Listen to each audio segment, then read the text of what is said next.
Good evening, everyone. The Wednesday, November 12th, Harbor Commission meeting is now in session.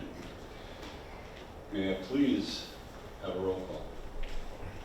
Let the record reflect that all commissioners are present with the exception of Commissioner Williams, who's excused this evening. Thank you.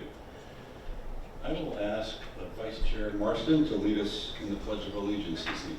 Please rise. Hand over your heart. I pledge allegiance to the flag of the United States of America and to the republic for which it stands, one nation, under God, indivisible, with liberty and justice for all. Thank you.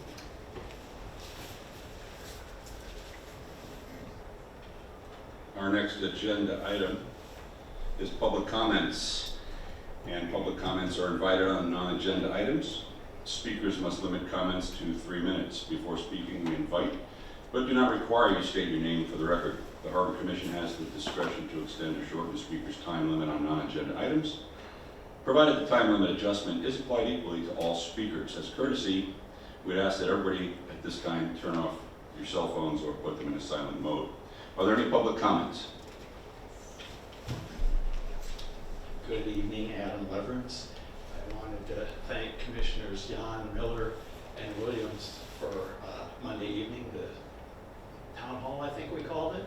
And it was really nice to have like a dialogue where people can exchange thoughts and ideas back and forth. And a lot of people left feeling a lot better about that type of format than here where questions go unanswered. And I was also going to thank Ms. Shintaku for all the administrative stuff. And I've noticed on the city calendar today, like that meeting is no longer all on the calendar and all the links to the information are gone.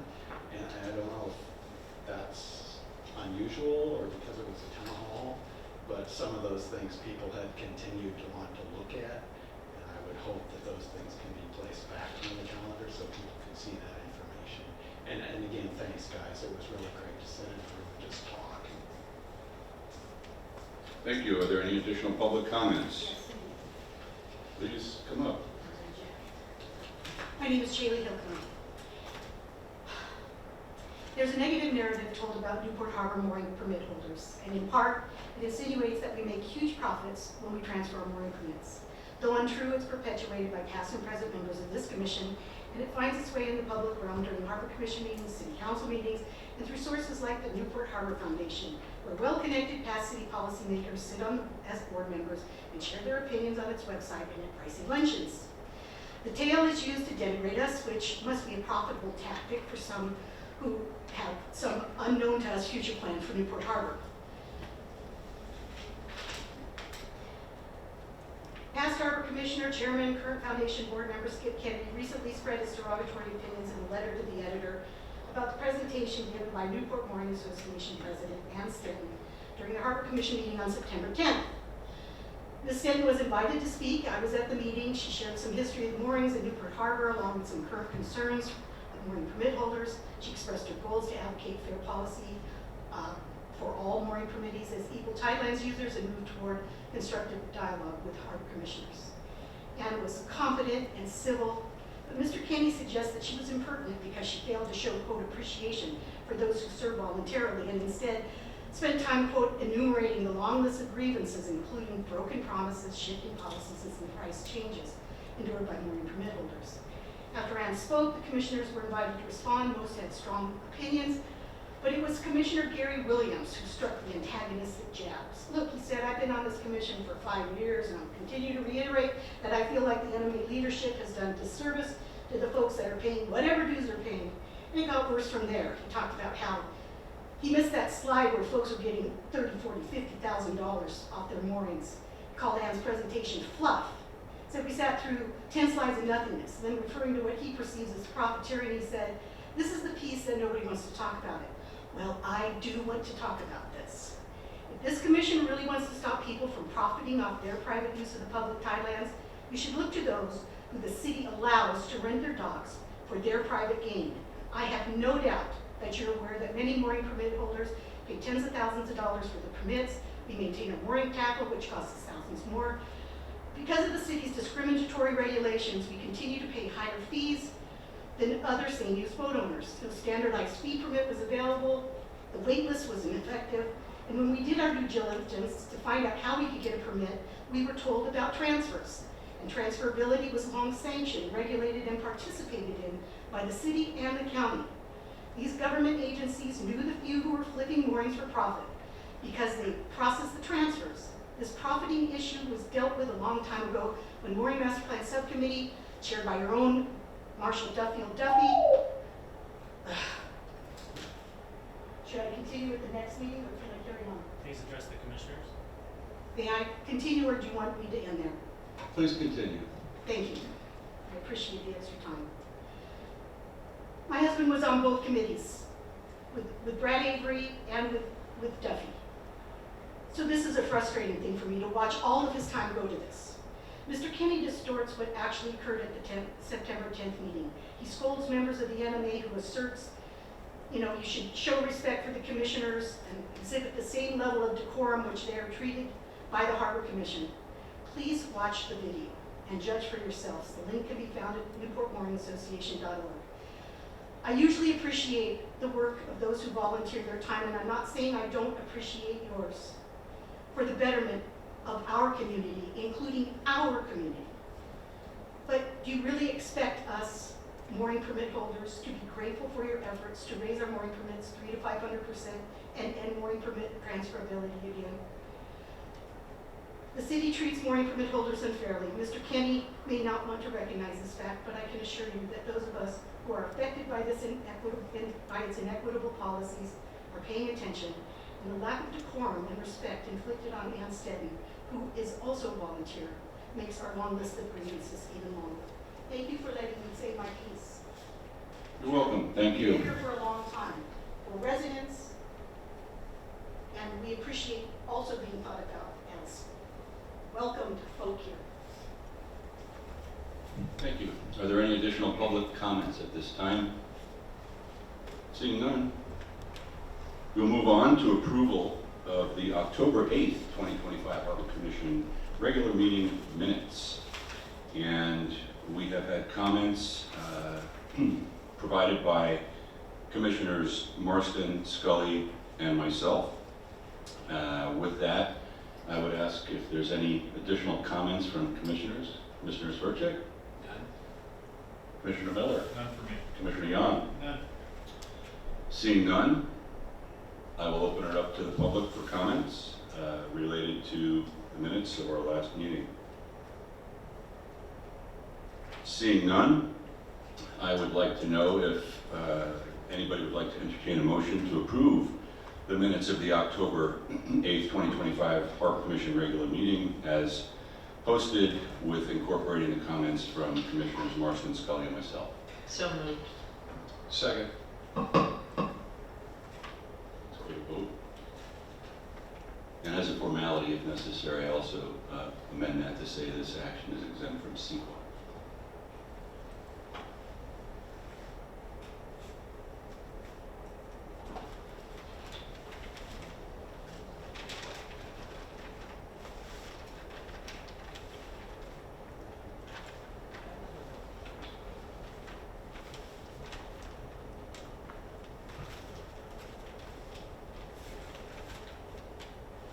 I can do a roll call if that's. Yeah, we need Yeah. a password here, so it's she's lost it.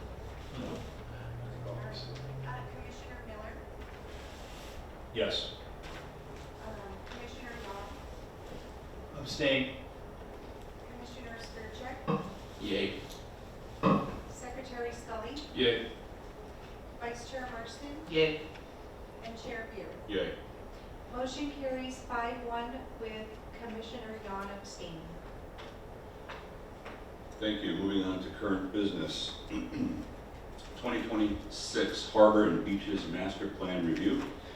Staff will provide an overview of the draft Harbor and Beaches Master Plan for 2026, and the Harbor Commission has been requested to provide initial comments this evening. Then consider final approval at the next meeting. This is a rather important report, so we appreciate the input from Public Works Manager Chris Miller. Thank you. You probably have a short staff report? Very short. Okay. This is our annual, thank you, Mr. Chair. This is our annual review of the Harbor Beaches Capital Plan, Master Plan. And it is considered a living document, a roadmap for harbor and beach projects, meaning that it's not meant to be looked at in stone, but it's a guide to help us plan for next year and the following years, both from a CIP capital project perspective, and also maybe most importantly from a budgeting perspective, so we can lay out how much money to put aside or think about or earmark in 2, 5, 10, 15, 20 years and beyond. So it kind of gives us a roadmap for how much we need to save in so many words. For those in the audience, I've printed out some larger copies, but I do realize this is a really hard spreadsheet to read. I have gone through it. It's not in its final stage. I could probably tinker with some dates and some dollar costs, but really I think the major point, what I would ask the commission to do this time, which is what we do every year, is to look at the projects themselves, maybe not focus on the other columns on the spreadsheet, but look on the left-hand side and see if these projects line up with what your objectives are and what you'd like to see the harbor shaping up. And all of the items on the left side have been on this spreadsheet for a very long time, and we tick them off as I've updated. For instance, we just, I'm in the process of completing, updating, replacing all the floats and many of the piles on our public docks. So those line items have been updated. But primarily the input that we receive from the commission is actually on the very, very last section on page 2, which is potential projects. That doesn't mean can't provide comments for the line items above that, but those projects have already been vetted from previous commissions.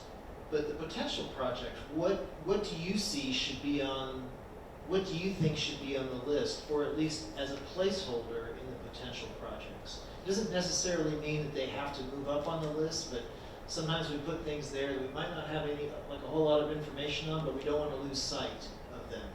And some of them are, well, most of them, those 5 items or 6 items, are not really thought out yet. They're highly conceptual, where we know we probably need to get to them at some point.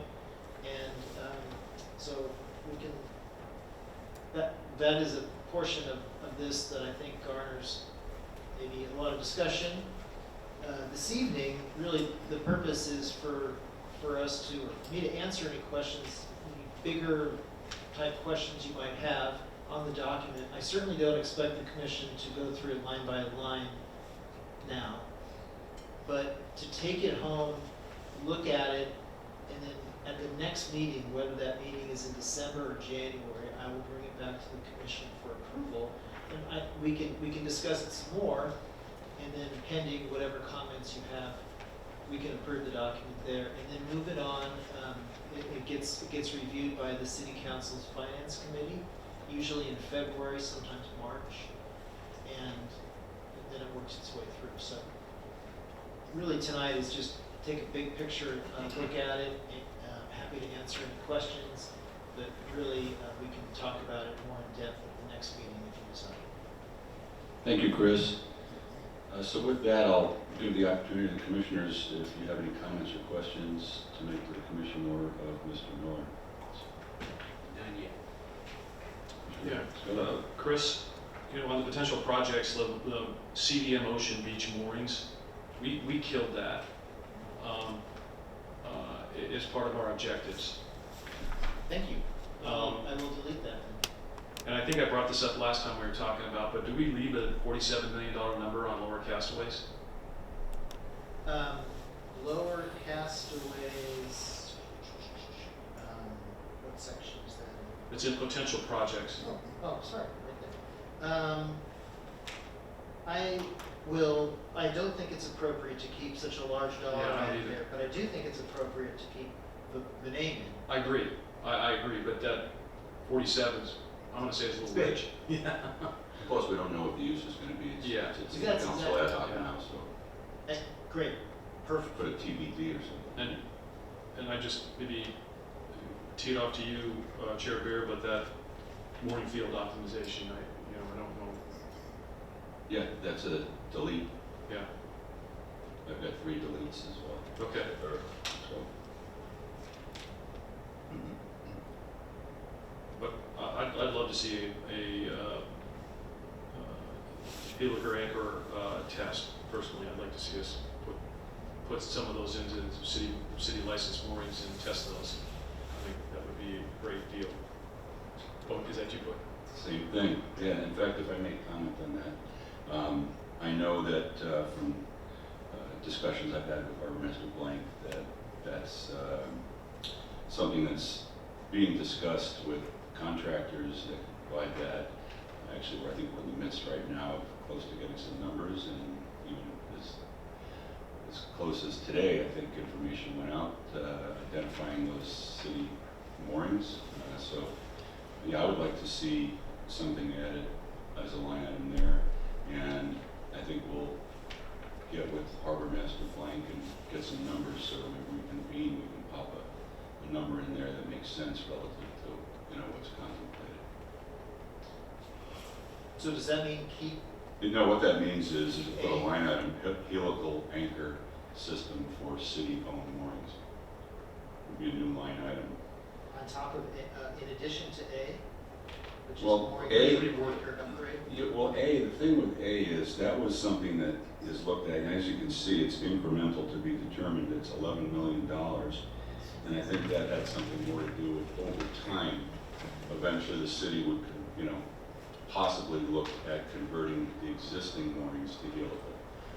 So I think that's a separate issue. If we want to combine them, I think it might defeat the purpose of some near-term improvements regarding city mooring licenses that we want to upgrade to helical.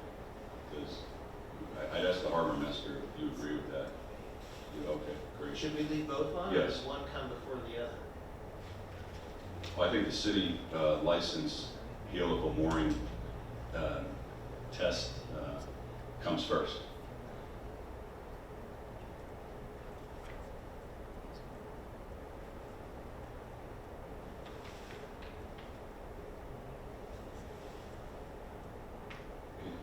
Anything else, Commissioner Scott?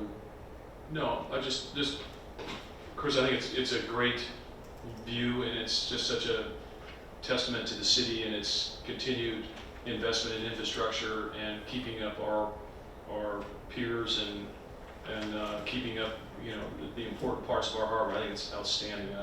I appreciate it and applaud it, and we need to continue to do that for years to come. Thank you. Thank you. Commissioner Miller, any comments or questions? I got to watch Chris cut the ribbon last Tuesday, so that was kind of exciting. And when you look at the amount of dollars that are added to this end of the ledger, I'm looking forward to see how our progress goes along that. So congratulations on getting that over the finish line, and we'll look forward to seeing the results for many years to come. So that's my only comment on this spreadsheet. Thank you, Commissioner Young. We have parts of the harbor that I think have private ownership or association ownership, like Linda Isle Lagoon, Promontory Bay. Are those funded by city dollars, or are those funded, the dredging projects, are those funded by association members? How does that, the ownership, I'm just confused how those particular areas work in the harbor. Well, the Linda Isle is going to be dredged here very shortly, coming up in February, and those are private. That's private waterways where they're going to be dredging, and they're going to be dredging the inner lagoon, and then within some of their properties, and that's all private dredging. So those aren't city funds that are being used for that. Is that showing on the CIP? No, because they would be private. Because Promontory is, and isn't Promontory in the same category? Promontory is the city responsibility to maintain that material. The private docks are not, of course, but that material, it doesn't need dredging. There's not a huge dredging need to dredge there, and that material is, well, that's irregardless. Oh, I'm sorry, not dredge, I meant bulkheads. Oh, bulkheads. Yeah, pardon, sorry, my fault. So there are portions of the entrance channel that would be the city's responsibility and portions that are private homeowners' responsibility. So it's the entrance channel area that we would be responsible for that bulkhead, like that street end at the end of Harbor Island Drive, for instance, right along where Basin Marine Shipyard is. Okay. Great, and then water taxi, just a nit, doesn't have a letter next to it. Yeah, that'll come when we Yep. clean up this And I'm spreadsheet. glad you put it on, we've had discussion on that as well. So I have no further questions, thank you. Thank you. Vice Chair Marston. So on the dredging of the federal channel, the 22.8 million, is that city money or is that federal money? That's the larger dollar figure, and for the purposes of the spreadsheet, I was gonna leave that in for this year. Next year, I will adjust that and clean that up. The project is less than that now, but we did spend some money in 2021, so that's the number that we've been using for planning purposes, so I opted to leave that one in there. Just a little confusing on the 22.8, the 10, and the 12.8. I guess the 10 and the 12.8 are additive to the 22.8. Is that how I read this? I'd have to look at each one individually. So What is the price? 20 million? Is that right? for the Lower Bay dredging project, Yeah. right now officially it's 14 million. So there's a significant savings, but we did spend, but 14 million is where the bids came in. That's before change orders, before the project has Right. begun. Right. And otherwise, I gave you my other comments earlier, so those are incorporated. Thank you. Thank you. So most of my comments have been addressed, but I do want to follow up along the lines of Commissioner Yan. And I just want to, I've always been a little unclear on the Grand Canal, and we're talking about replacing the bulkhead.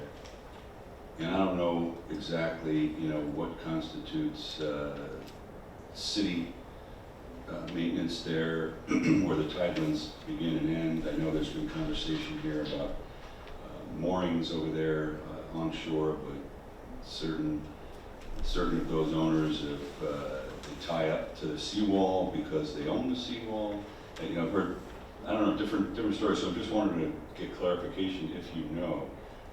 Is that entire bulkhead city-owned? Yes. Okay. I appreciate you clarifying that. And It's a big number, yeah. it is a big number. So when you add up the Grand Canal plus the outside. $70 million. Yeah, I would not be surprised if it was much higher. The numbers that we used are old. Sure. And we're in the process of we're wrapping up initial engineering design, just conceptual design of what it would take. And yes, so it's all city bulkheads. Thank you. And then my last question does revolve around the water taxi. And I know that was put in some years back, and I know we've had some conversation with some private entities, two in specific, that had some proposals for water taxis, and maybe the city could participate with some of that to make it happen, but I haven't heard anything much in progress in about a year on that. Maybe Harbor Master Blank has some update, but I'm just wondering if it's something that needs to stay in there or not. I suggest that it does remain in there, just as a concept. In the past 12 months, there has been one organization that was very interested in coming to provide that service as a commercial service with some support from the city, but not significant contribution. And they had figured out a way to make it all happen, but they have, they scheduled 3 different meetings with me and failed to show up for any of them. There's another enterprise that already exists and has permits ready to go in the city, but they have a big ask related to their proposed operation, which would involve a code change related to the use of public piers for a commercial process, and I don't see that happening quickly. But I think it's very worthy of remaining on the list as a concept. Great, thank you. No further comments up here. I'll open it up to public comments at this time. Adam Leverins again. Under potential projects, item B is the multi-vessel mooring system concept. And there's identified 6 what I thought were helical anchors that had cost like $7,500 a piece. I had thought that that was in tandem with the mooring field sea realignment, where you were going to have 3 anchor points for 2 boats. Would it be appropriate to change that to the helical anchor city license program? Because I assume you're going to have to get a CDP if you go to the multi-vessel mooring system. And then to install these, I mean, this looks like this was going to do maybe 3 or the 4 city moorings in the Seafield. Would it be a good idea to do some initially rather than to do all 17 licenses? And perhaps at different areas, I understand that the harbor floor is different materials depending on where you're at, just as kind of a test rather than go all in at once. Thank you. Thank you. Any additional public comments?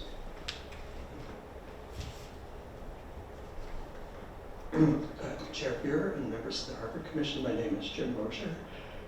On the city website, the page describing, I guess it might be called one of your sister committees, the city's Water Quality Coastal Tidelands Committee, it says one of their reasons for existing is to advise the City Council on the implementation of the Tidelands Infrastructure Capital Plan, which I think is an old name for what has evolved into this spreadsheet.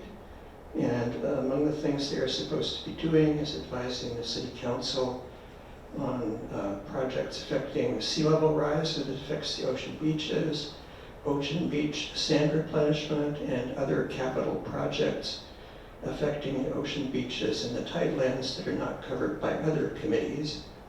So I'm just curious if the spreadsheet, especially the items that have to do with sand and ocean facing piers and so forth, are those going to also be reviewed by the Water Quality Coastal Tidelands Committee, which I think Mr. Miller might actually be the new liaison to. So it might be helpful for you to know if they will be participating as well. Thank you.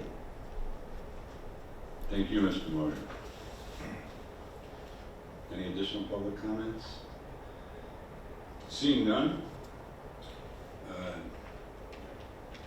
no action at this point. We'll just file and look forward to the next meeting to finalize that. And we move on to item 6.2, which is the update on copper TMDLs in Newport Harbor. And as a summary, in 2022, the Santa Ana Regional Water Quality Control Board adopted a TMDL for copper in Newport Bay to meet U.S. Environmental Protection Agency toxic rule standards at 3.1 parts per billion for dissolved copper.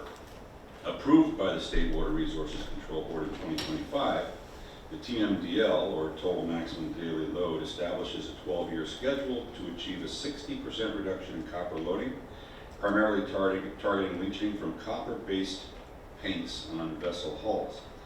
The city has taken a proactive role in implementing the TMDL requirements through water quality monitoring, public education, best management practices in collaboration with the California Department of Pesticide Regulation and regional partners. Monitoring results indicate that copper concentrations are trending downward and in many cases already meet water quality objectives. Although challenges remain such as technical uncertainties, limited alternatives in copper-based paints, and differing regulatory perspectives on dredging benefits, the city remains on track to meet TMDL milestones through continued monitoring, outreach, and adaptive management. These efforts support the city's commitment to maintaining Newport Harbor as a clean, safe, and well-enjoyed resource. And I know that our Harbor Master Blank will be actually collaborating somewhat with the, I think either the Port of San Diego or some agency down there with respect to this. And obviously, we thank you for that and for this report that you may want to provide. Good evening, Commissioners. I'm your Harbor Master Paul Blank. And in fact, I am going to be giving this very same presentation, or one very similar to it, in San Diego, actually on Coronado Island tomorrow, to the, let's see if I get it in the right order, Marina Recreation Association, MRA. So the Marina Recreation Association is having their annual conference in Coronado tomorrow, and they have asked me to come down and present on the status of copper TMDLs in Newport Harbor. So thank you for allowing me to rehearse this presentation in front of you all. John Kapler is currently the expert on this in the city of Newport Beach, but he is retiring at the end of the year. Mr. Miller is also, Mr. Miller is way more well-versed on this topic than I am, but I'm doing my best to come up to speed as quickly as possible, because I will be, or the Harbor Department will be, part of the implementation plan. The summary you just gave, Chair Beer, was excellent and covers most of what will be in this material, so I'm just going to rip through, show you the pictures, and give a little bit of color commentary. Here are some pretty pictures. We are now required, over the course of the next 12 years, to come into compliance with the TMDL, which is 3.1 parts per billion of copper in the water column. And the diagram on the right, or that cube on the right, indicates various concentrations. So a 1% concentration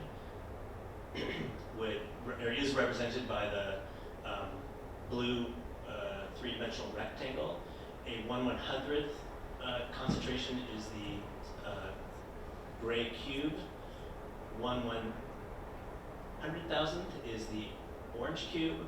1 part per million is represented by the black dot at the top of that cube, and the concentration that we're after, which is 3.1 parts per billion, would not show up in this diagram. So it just gives you an order of magnitude of what we're looking at in terms of concentration of copper.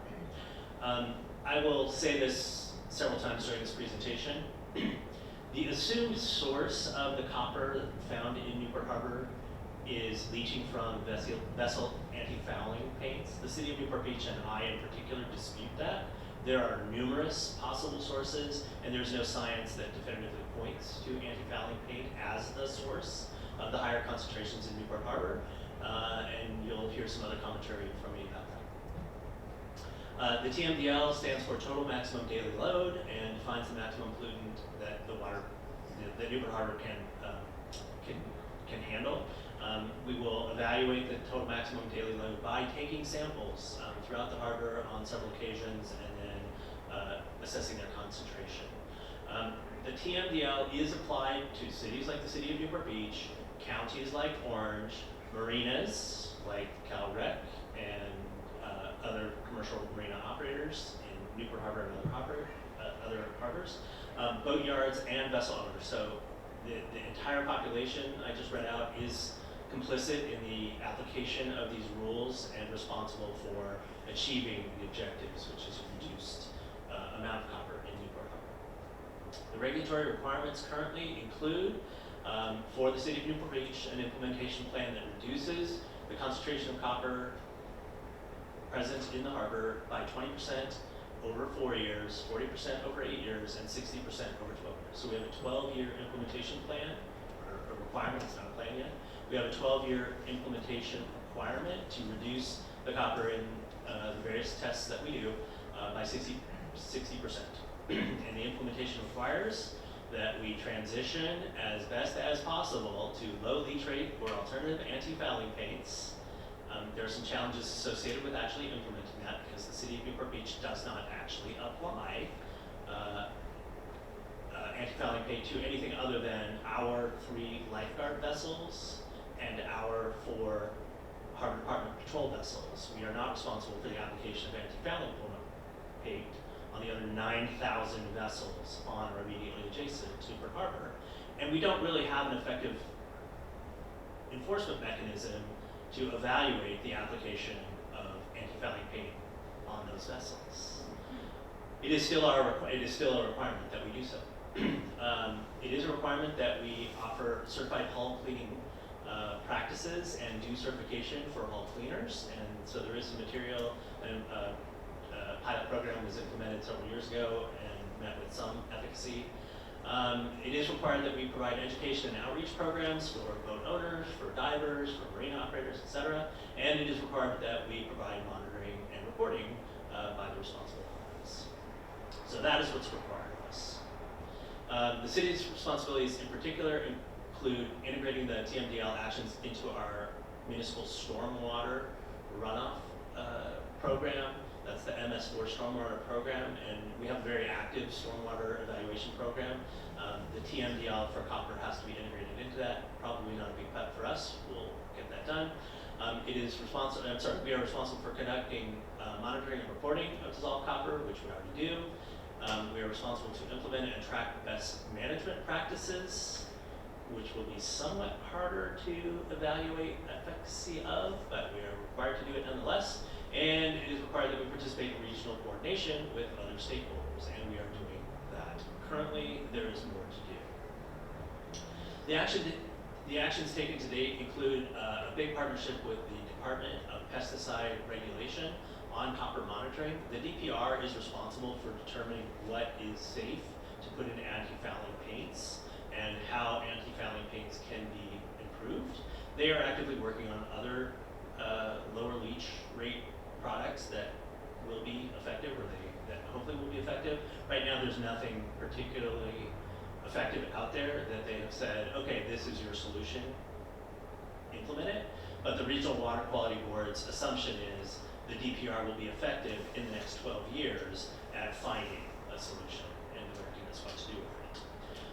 Our 2019 sampling indicated that there were 47 sites in the 2019 sample. Only 5 exceeded a 4.0 parts per billion level, and the average across the entire harbor was below the 3.1 threshold at 2.6 parts per billion. The image on the right shows where the hotspots, or those that exceeded the 3.1 figure, are. The 2022 sampling, the results confirm that similar or improved conditions are existing currently. There's ongoing public outreach and education for voters, and we do participate in the regional copper reduction initiatives. We are about to engage in a really major dredging project that, in my humble opinion, and I'm not a water quality scientist, but I suspect that at the conclusion of the dredging project that is about to commence, we will meet the 60% reduction requirement. The body that is foisting this implementation plan and requirements upon us does not recognize that as an effective mechanism for reducing the TMDL in the harbor, but we're going to get to the 60% reduction by conducting the dredging.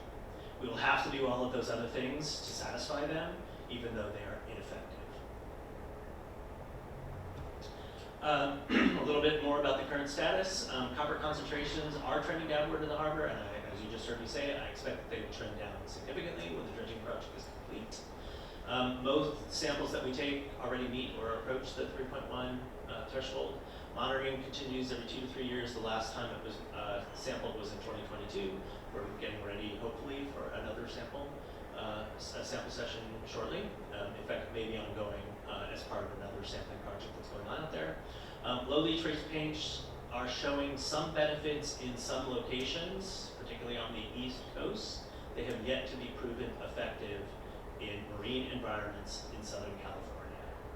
And larger systems like Newport Harbor are going to take a little bit longer to show the effectiveness of the results than smaller estuaries and other places that have bigger problems than we do.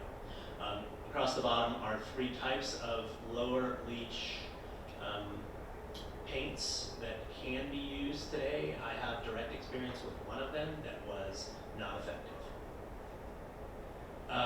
The challenges continue to include difficulty in isolating the copper sources. As you've heard me say, I don't think it's the leaching of anti-fouling paints, but the Water Board feels it is.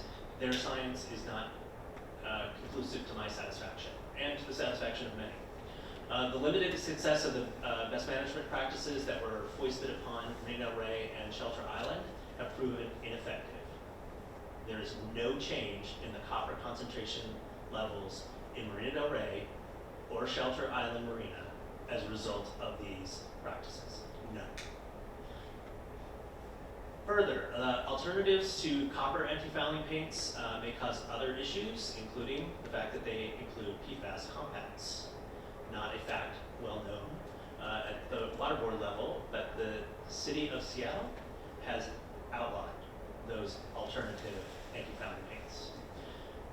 As I said already during this presentation, believe that dredging will be the definitive solution for us, but it is not supported by the regulators at this moment. Our next steps include to continue our monitoring and reporting efforts, expanding the education and incentive programs for people to switch to non-copper-based antifouling paints, to enhance our marina best management practices with the divers and the marina managers, to continue to coordinate with our partners regionally, and to adaptively manage as technology and paint options evolve. So, in summary, dissolved copper levels here in the harbor continue to improve.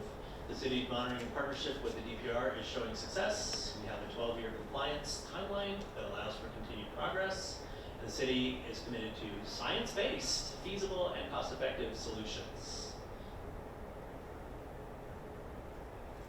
Thank you, Mr. Harbormaster. Well done.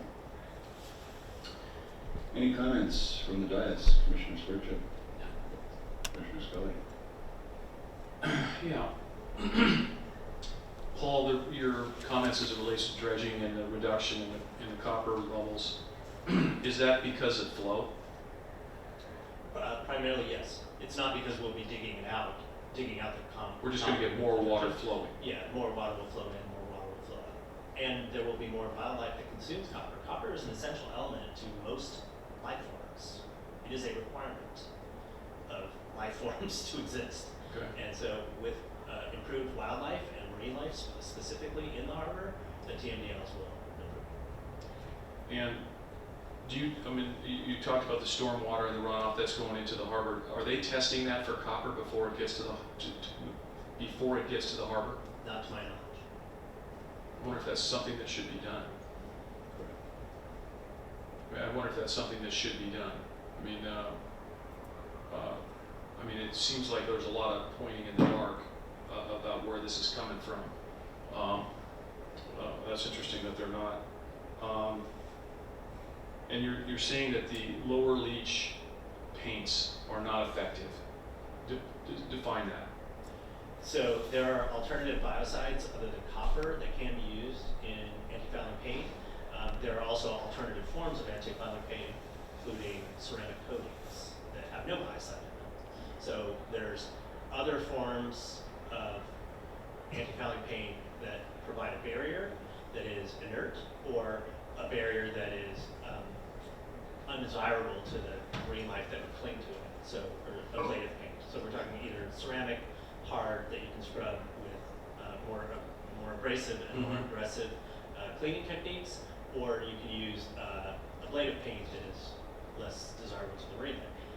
I have personal experience with the ablative paints that use a different compound, and they neither keep the marine growth off, nor do they last long enough to be cost effective for a recreational boater in Newport Harbor to make use of. Okay. And I'll go a little bit further on the ceramic coatings. I have indirect experience with the ceramic coatings. Two boaters that I know use them in San Diego and found them to be ineffective and cost prohibitive. And those coatings, those ceramic coatings, are made for vessels that move 300 days a year. Recreational boats in Southern California move 60 or fewer days per year. So the aggressive cleaning techniques that are used or need to be used on a recreational boat are different than on a, let's say, a freighter that is moving 300 days a year. Yeah. I know I get a report on the cleaning of the bottom of my boat, and you can see over a period of time the paint getting to the point where it needs to be redone. So you know it's coming off due to the aggressive nature of cleaning the bottom of the boat. And it's just interesting that the county or the top organization is not, they're not dealing with the paint manufacturers. They're just going to the city saying fix it. Correct. So I just find that kind of interesting, but it's not a question, it's just a comment. Thank you. Thank you, Secretary Scully. Commissioner Miller? It's interesting, I was walking through West Marine and there's no copper anti-fouling paint, but your opinion is that's just not effective, right? So you don't see a day where we will legislate that or require that for boats here? Given the products that are on the market today, we wouldn't do so. I wouldn't think we would do that. I think it would be very irresponsible of us to do it, given the paints that are on the market today. 12 years is a long time. A lot of innovation Yeah. could happen, and I hope there is. I hope somebody comes up with a much better solution than what is available today. But the most cost-effective solution today involves copper. I also think, Steve, your point, that just the dilution alone with the additional water is going to make it a palatable number for everybody. So keep up the good work on that. Thanks for your report. Thank you. Commissioner Yon? No comment. Thank you. Vice Chair Morrison? A few questions, actually. Not surprised. Where are they sampling it? Is it all over the harbor, in the upper bay, in the lower bay? Oh, okay. That was the 47 sites that were sampled in 2019. And so is it consistent throughout?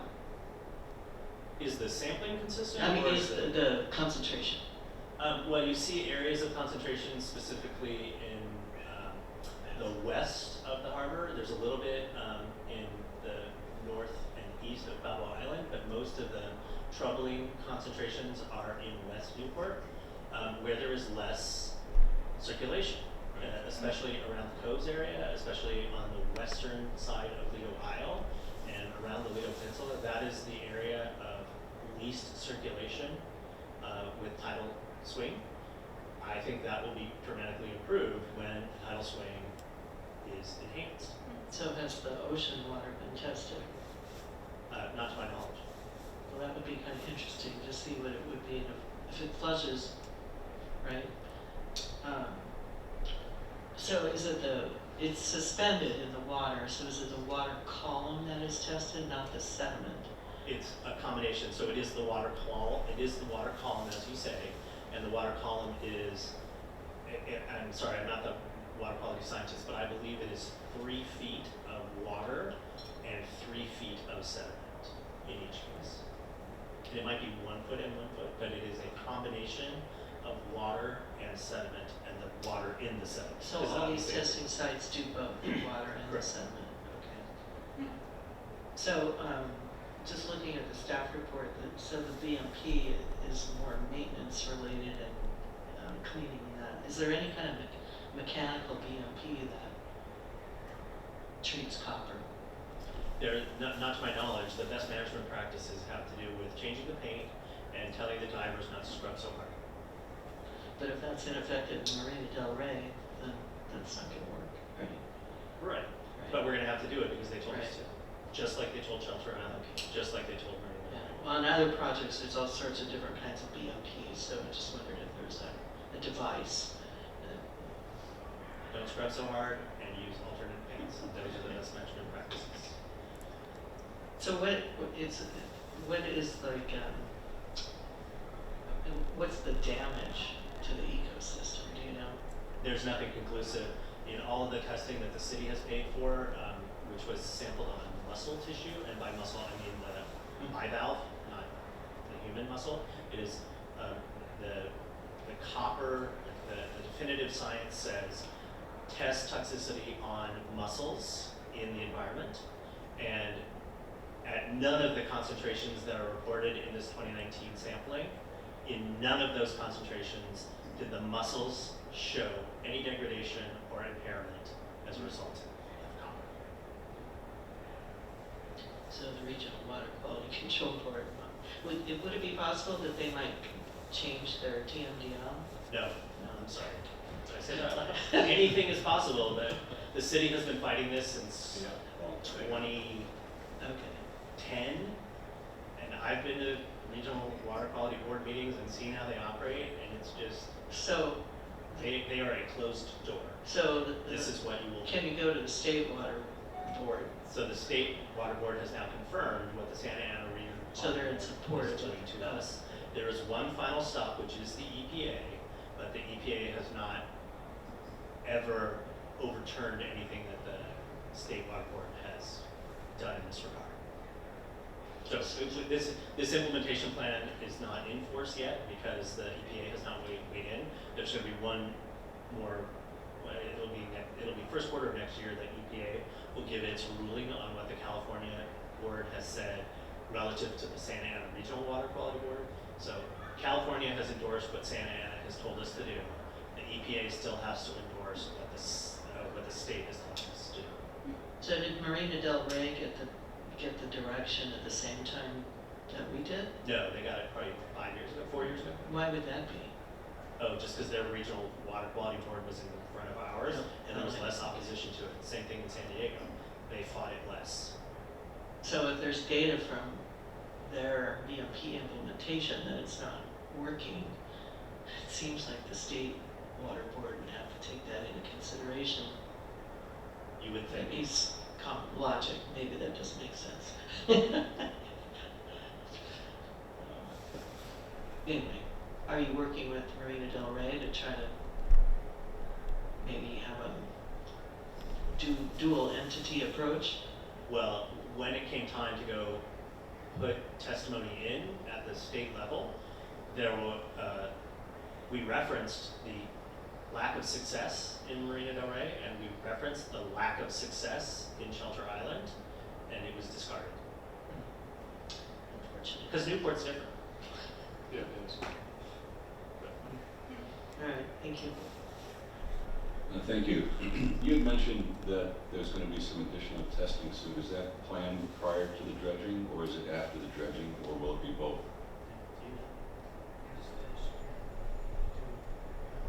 I'm consulting Mr. Miller because his finger is closer to this than I. We just did those sample locations on the screen. Okay, so there was testing in 2025 as the schedule dictates every 2 to 3 years. So the sampling was done less than 60 days ago. We don't have the results yet, but we hope to soon, and we hope that the trend continues. What's the cost for doing that sampling and getting the testing results and report? We split the cost. It's a joint effort with the Department of Pesticides and Regulations. So they do X amount of those blue dots, red dots up there, and we do more like 1/3, 2/3. We do about 2/3 of the sampling ourselves to augment them to get a better picture. And we've done this about 3 times, if I'm not mistaken, over the past several years, 6 or so years. So we have a history and can show trends and yes. So And so what's the cost? Wise, it's not significant, but it's in the tens of thousands of dollars, not hundreds. And that's the city's contribution end of it, or is that the total? That would be the city's contribution towards that. And our staff, to save money, physically does the sampling ourselves alongside DPR. So DPR is out there doing it, and then we just do more. Understood. And again, it's this, you're doing almost the same blueprint that we're looking at now. You stay consistent with. We do. That's important to do Yeah, for right. operations. Okay, thank you. Any public comments with respect to this topic? Sorry, Adam Leverins again. I don't know if it's been a year, if this comes up every year or whatnot, but I remember, I think the last time there was in-depth discussion here, there was somebody here who wasn't Mr. Miller or Mr. Blank, who I envisioned was somewhat of a water quality expert.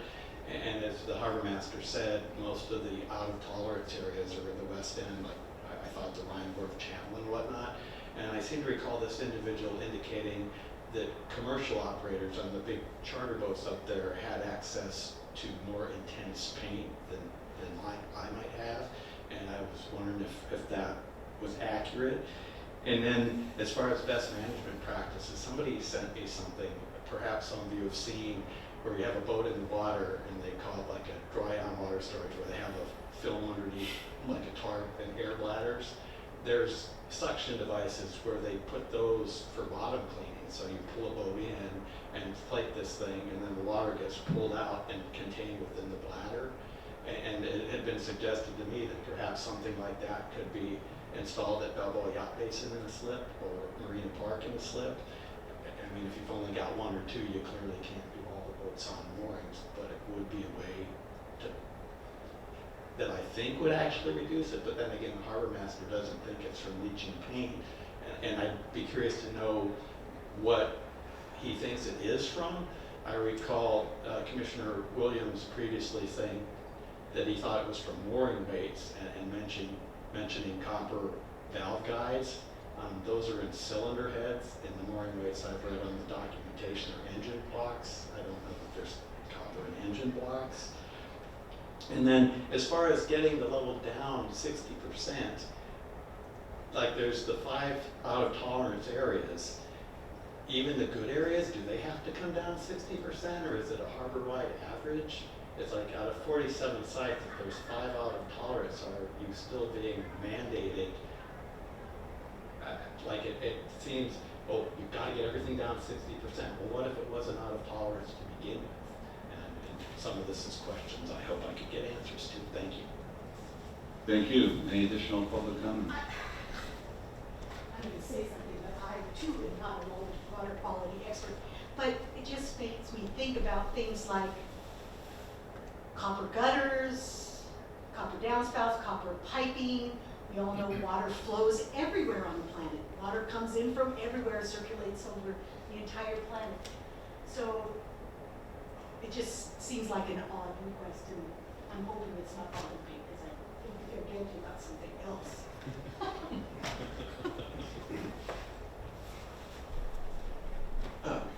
Chair Pierre, my name again is Jim Mosher, and I'm yet another non-expert on this. But I did want to mention 2 things about the presentation. I've heard similar presentations many times, and we're always being impressed how small a number 3 parts per billion is. It's a very small amount, but the exact number doesn't seem to me to be particularly relevant. I think what Harbor Master Blank mentioned later is whether 3 parts per billion is toxic to things of importance to us or not is the important factor, and whether the level of toxic is 3 parts per 100 or 3 parts per trillion or 3 parts per quadrillion, it doesn't really matter. But whether it is toxic or not, I think, is the important point. The other thing I continually have trouble understanding is the idea that dredging the harbor is going to cause more circulation in the harbor. And I just conceptually don't understand that. If one imagines you had a 1,000-acre harbor somewhere, and the tides cause the water level in the harbor to go up 1 foot and down 1 foot during a day, the water coming in from the ocean to do that is going to be 1,000 acres times 1 foot, 1,000 acre-feet of water going in and out. And it would seem to me that deeper the harbor is, the less relevant that is. And in fact, you would get the most flushing if the harbor was only 1 foot deep, because it would completely empty out and be refreshed with completely new water. So to me, it's kind of counterintuitive. I would think a deeper harbor has less circulation in it. There could be a computer model somewhere that shows that somehow it's more effective, but it's not intuitive to me that deeper means better flushing at the harbor. It seems to me it would be less. Thank you. Thank you. Seeing no additional public comments, this is a receive and file. Move on to the next item, 6.3. Is a recommendation on the draft Harbor Bay and Beaches element of the general plan. And at a meeting in October of 2024, the Harbor Commission established an ad hoc subcommittee to review the updates to the Harbor Bay and Beaches element of the city's general plan.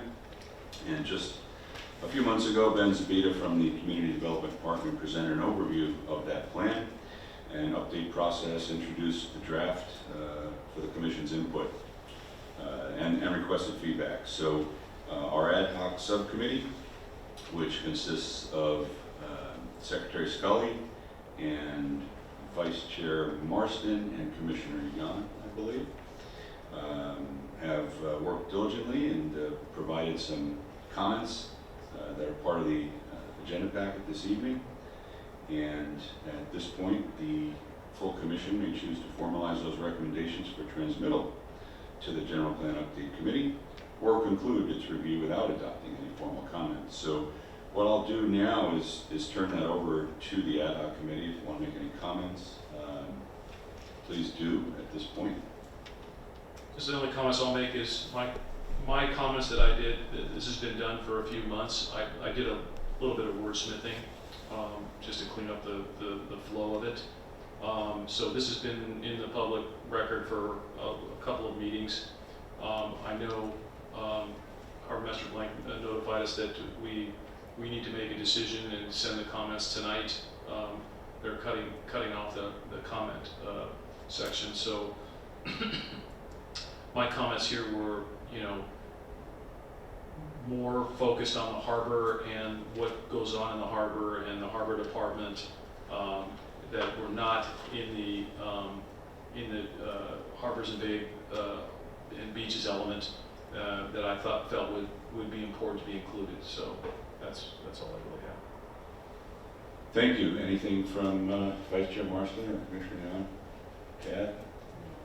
Okay, well, other commissioners want to comment? I did review it and made a list of comments. It's really more, I guess, questions, but I can go through them.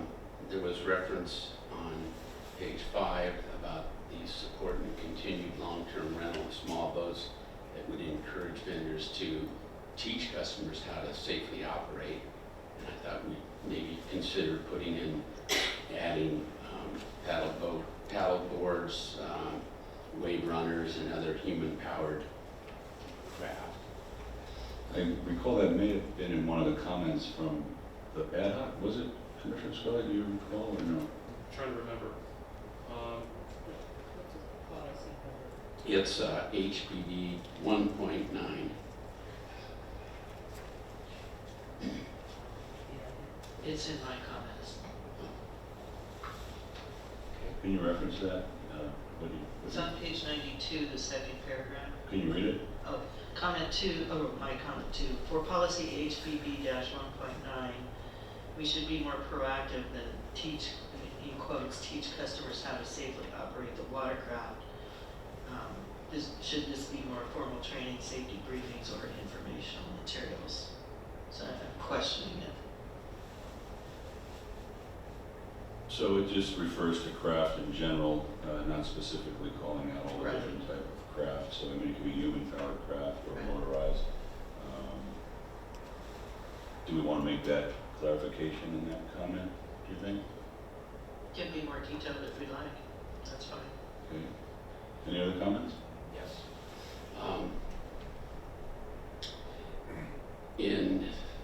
page 6, 2.2, they talked about proactive preparedness for disaster, and I thought perhaps the Harbor Department could mention to collaborate with the coordinate preparedness with city and county fire department, which I think the Harbor Department already is.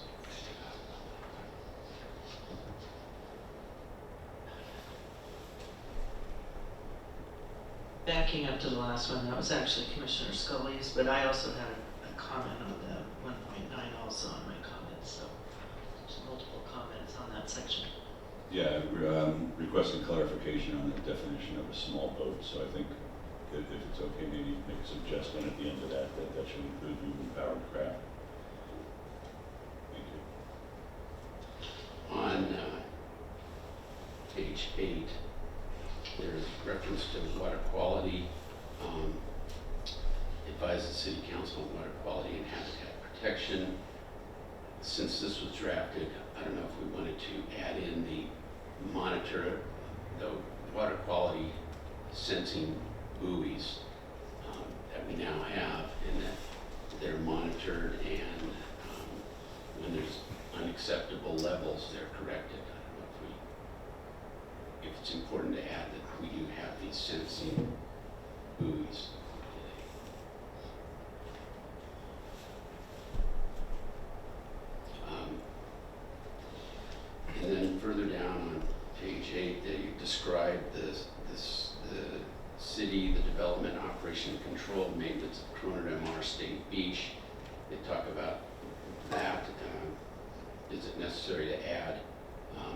same kind of comments regarding the peninsula beaches on the operation and control. I don't know if it's different than Corona del Mar. Okay.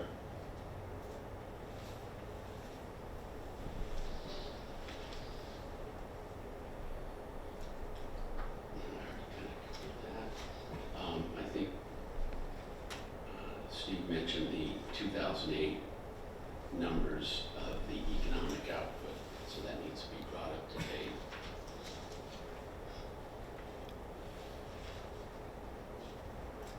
And, Where is that?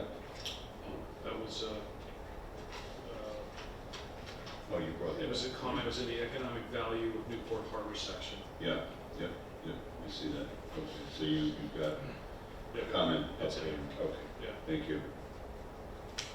And then, since this report, or since this initial project was done, we've added the Newport Bay trash interceptor.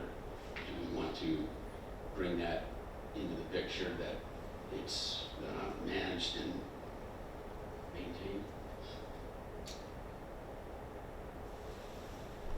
Perhaps have you identified where that would be relevant in here? Yeah, specifically? 12.1, I thought it may go into that area.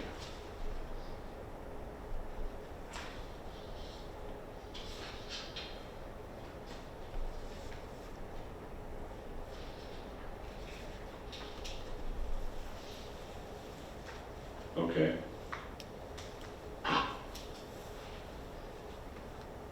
Any other comments? That's it. Thank you for those comments, they're very good. Commissioner Miller, None for me. and I think we've talked to the ad hoc committee on this. I don't have any additional comments with respect to the comments already provided. I'll open this up to the general public for comments, if there are any.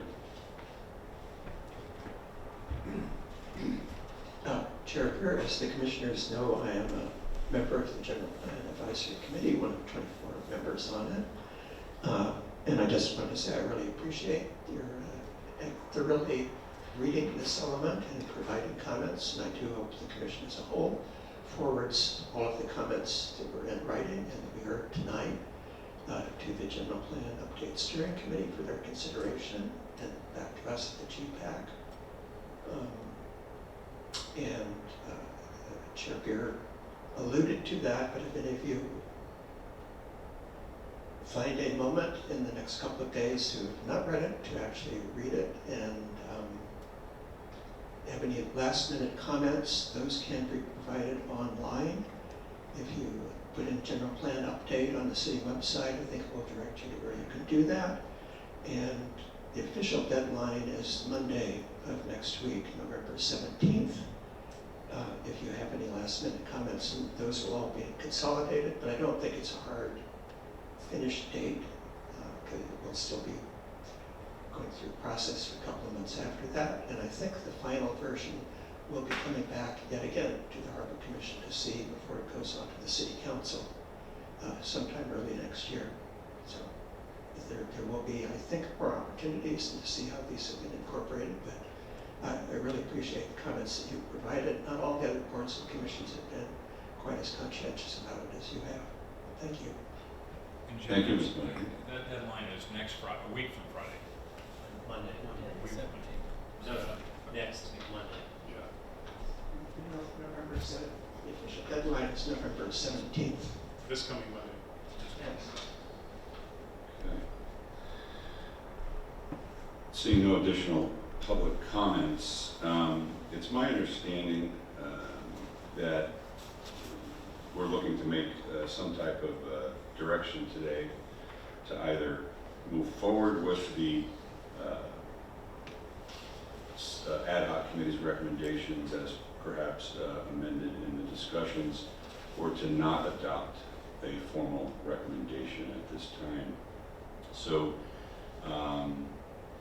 I believe that we should direct staff to forward the commission's recommendations, but I would first like to ask a question to the subcommittee because they've spent a lot of time on this and provided a lot of input. So with respect to some of the comments that Commissioner Sverchek brought up regarding the policy HBB 1.9 to clarify further what the definition is of a small boat, I think, or a boat, to expand that to include unit yard vessel as well, plus the addition of the trash wheel under HBB 12.1. I think including that makes sense. These are new things since this was done. And so if the ad hoc committee agrees with that, I'd first like to see if they do, and then if so, perhaps we can discuss how to incorporate that. So turn that over to any one of the ad hoc committee members. My opinion is I think we should memorialize those comments that Rudy, Commissioner Sverchek brought up and that you just articulated. Let's get those on paper, and I like the suggestions from Vice Chair Marston, and I feel comfortable with the ones that I've made. I would like to move them forward, and based on Mr. Mosier's comments, it's going to come back. So I would say we would not disband the ad hoc committee. We'd wait for to come back, and if we need to do anything further with it. So therefore, if we're to move forward tonight, we would need to consolidate these two additions into the recommendations that both you and Vice Chair Marston put together. So I would ask if we entertain a motion right now to submit the recommendation with those changes, that we provide that sometime between now and prior to the submission, the ad hoc committee incorporates those two items so that it's really clear for what's agreed tonight. So I think that's allowable. So with that, then if there are no other comments, then I'll make a motion to move forward and direct the recommendation we have the commission incorporating the comments as well as the comments provided from Commissioners Marston and Scully, along with the items that we referenced to policy HB 1.9 and HBB 12.1, and that this matter is exempt from CEQA. And do I have a second? A second. Go to vote.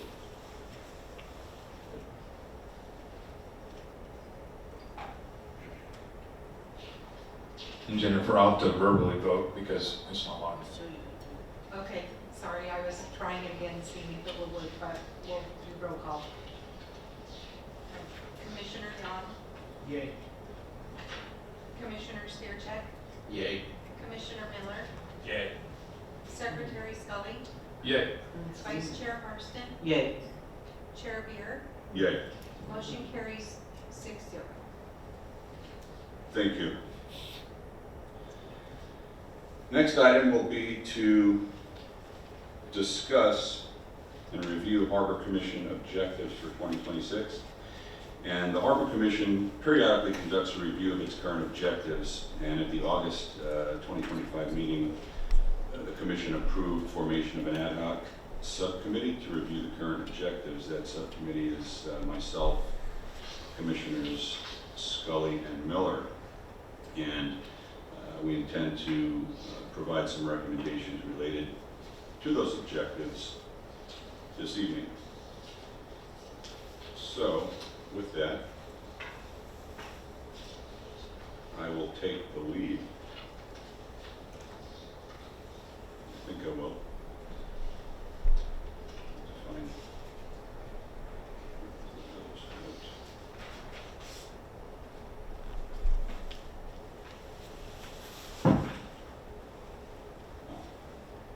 Part of the packet there, an attachment in that paper right here.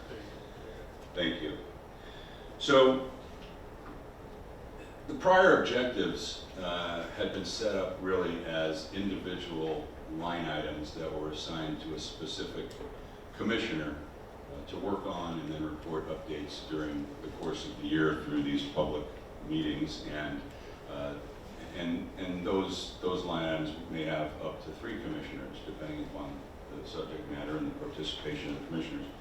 So the ad hoc committee, again, now is rethinking and relooking at the way that these objectives are laid out to try and make them more efficient. So in lieu of having arbitrary line items, what we would like to do, which when I first came on the Harbor Commission going on 9 years ago, we had it set up where there were functional areas related to initiatives for the harbor to support the goals of the objectives, which are defined in the purpose and charter.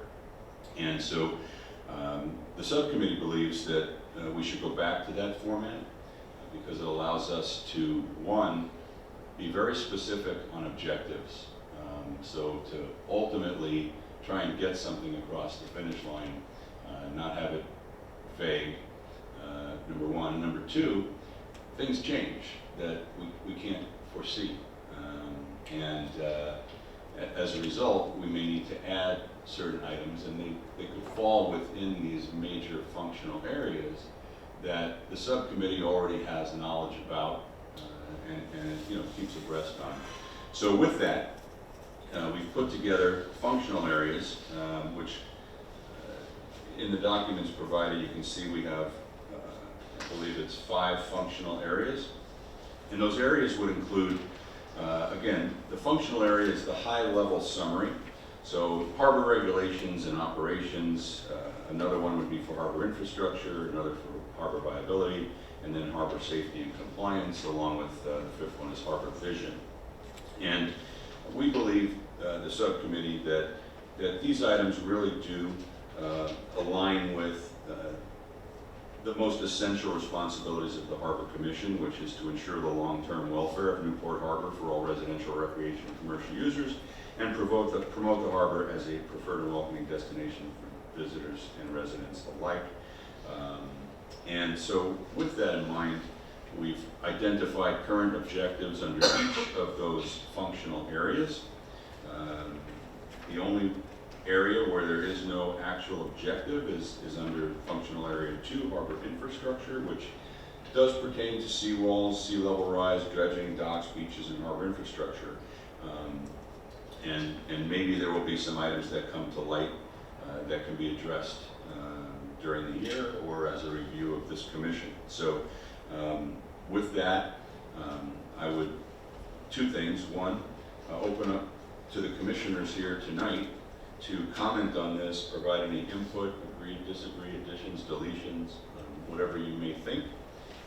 And then also certainly hear from the public, but then subsequently take this back, give it some thought over the next month, maybe 2, and we intend to, or hope to come back, say by the January meeting, and have another discussion with all the recommendations and bring this together and hopefully have something that we can pass as a recommendation and implement into 2026.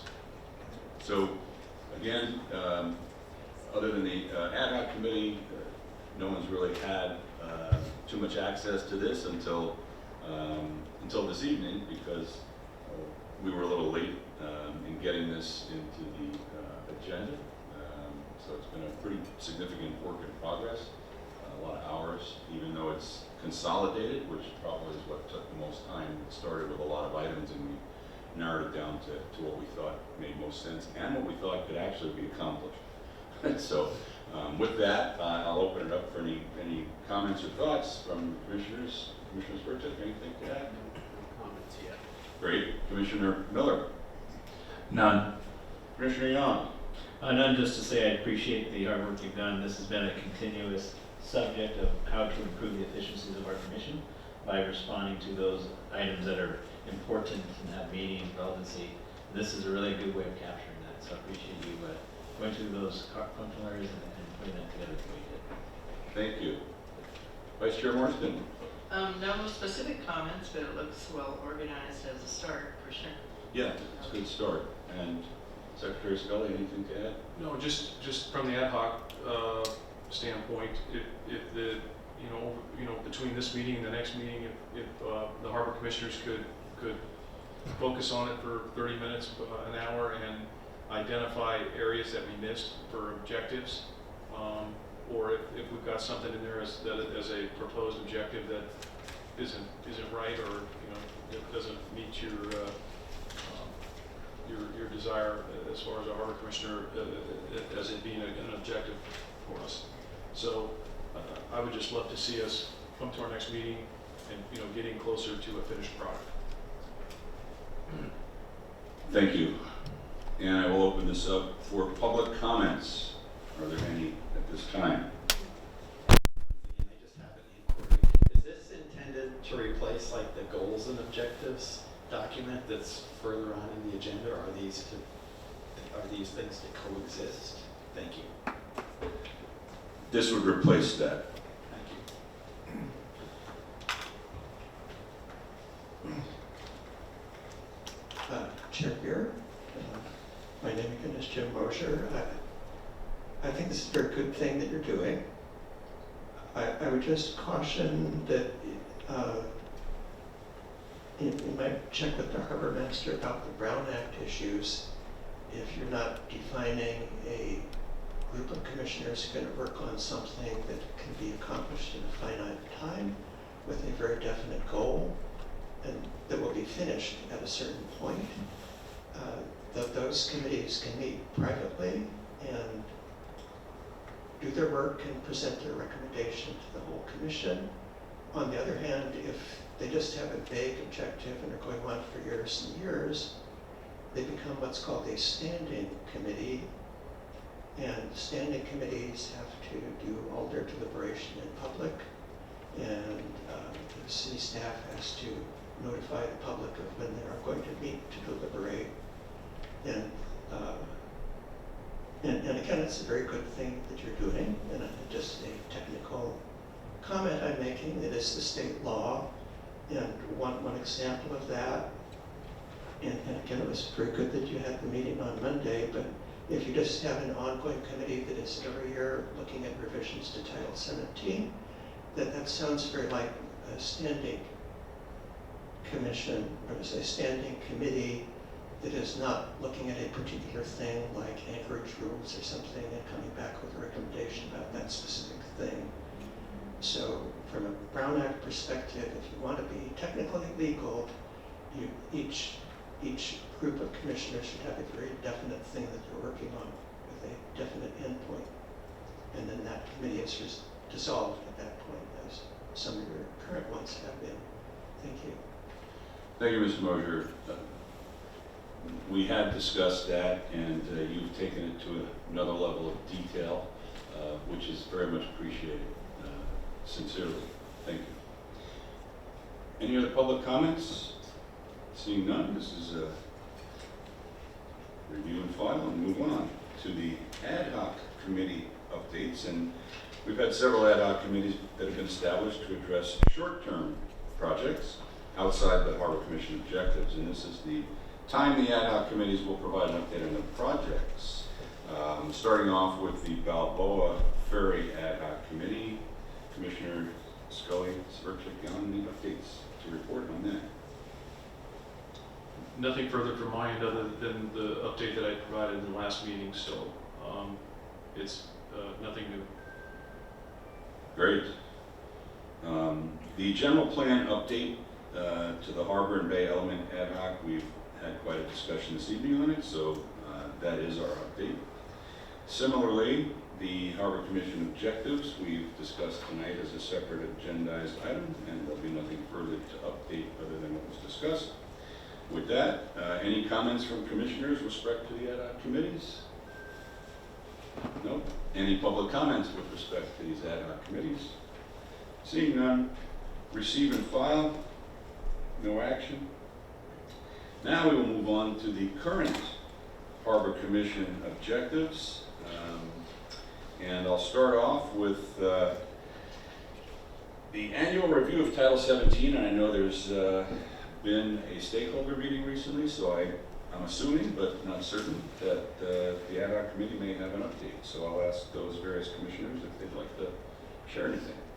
Okay, thank you, Chair.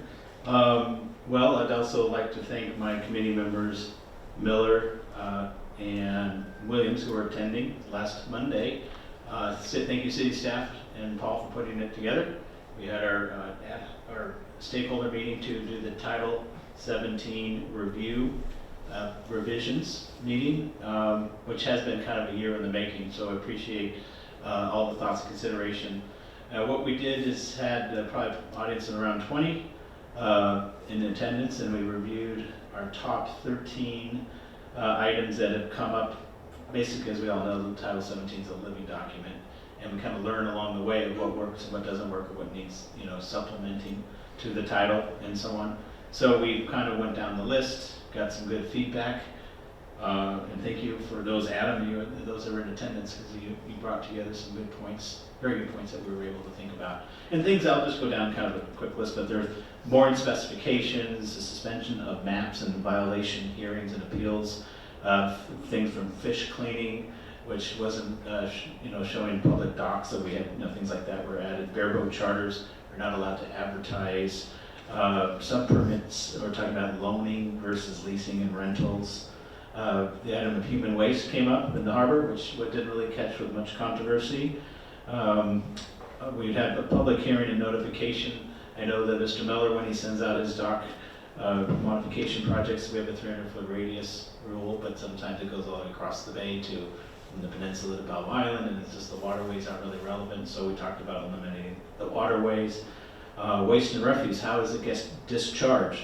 This was a very controversial topic because we talked about if you're cleaning, by no other means than marine sanitation is allowed to run waste and refuse, and the concept came up, what about bird droppings?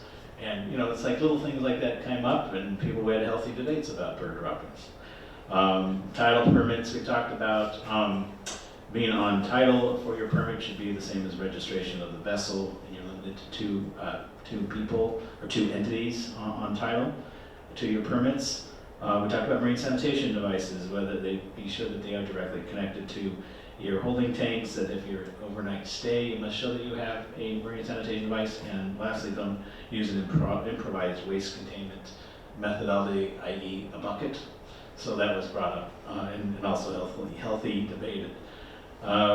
Danger to public safety and personal property with props at the public docks. Both the outboard engines in the up position, but the props exposed have proven to be damaging to the docks, to the vessels, and to humans. And that was discussed, keeping the engines down instead of up. Which again, we heard a lot of debate about engines down in shallow waters and low tides. Maybe not such a good idea, but we did get to hear and listen to some of you that discussed that as well.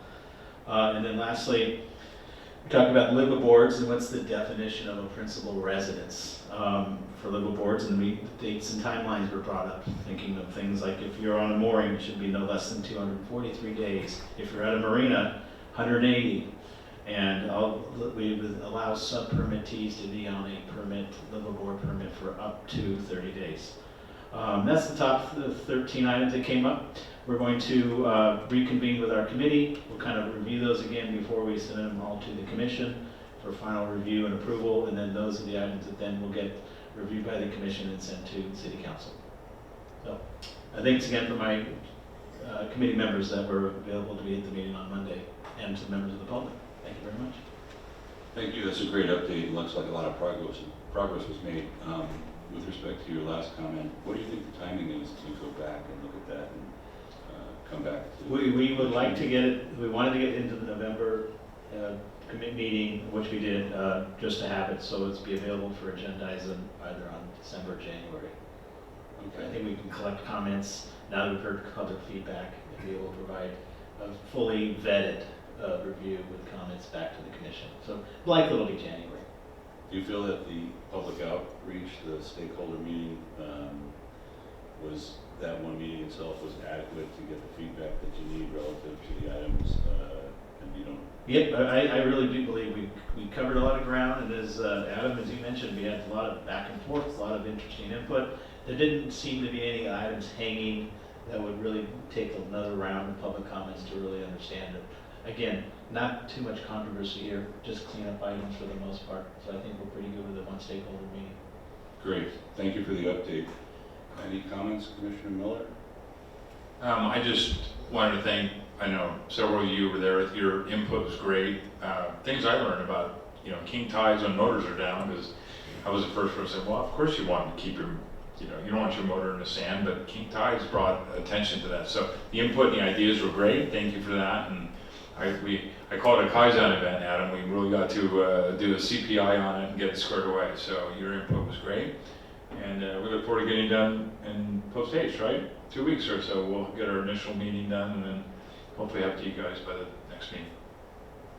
Great, thank you.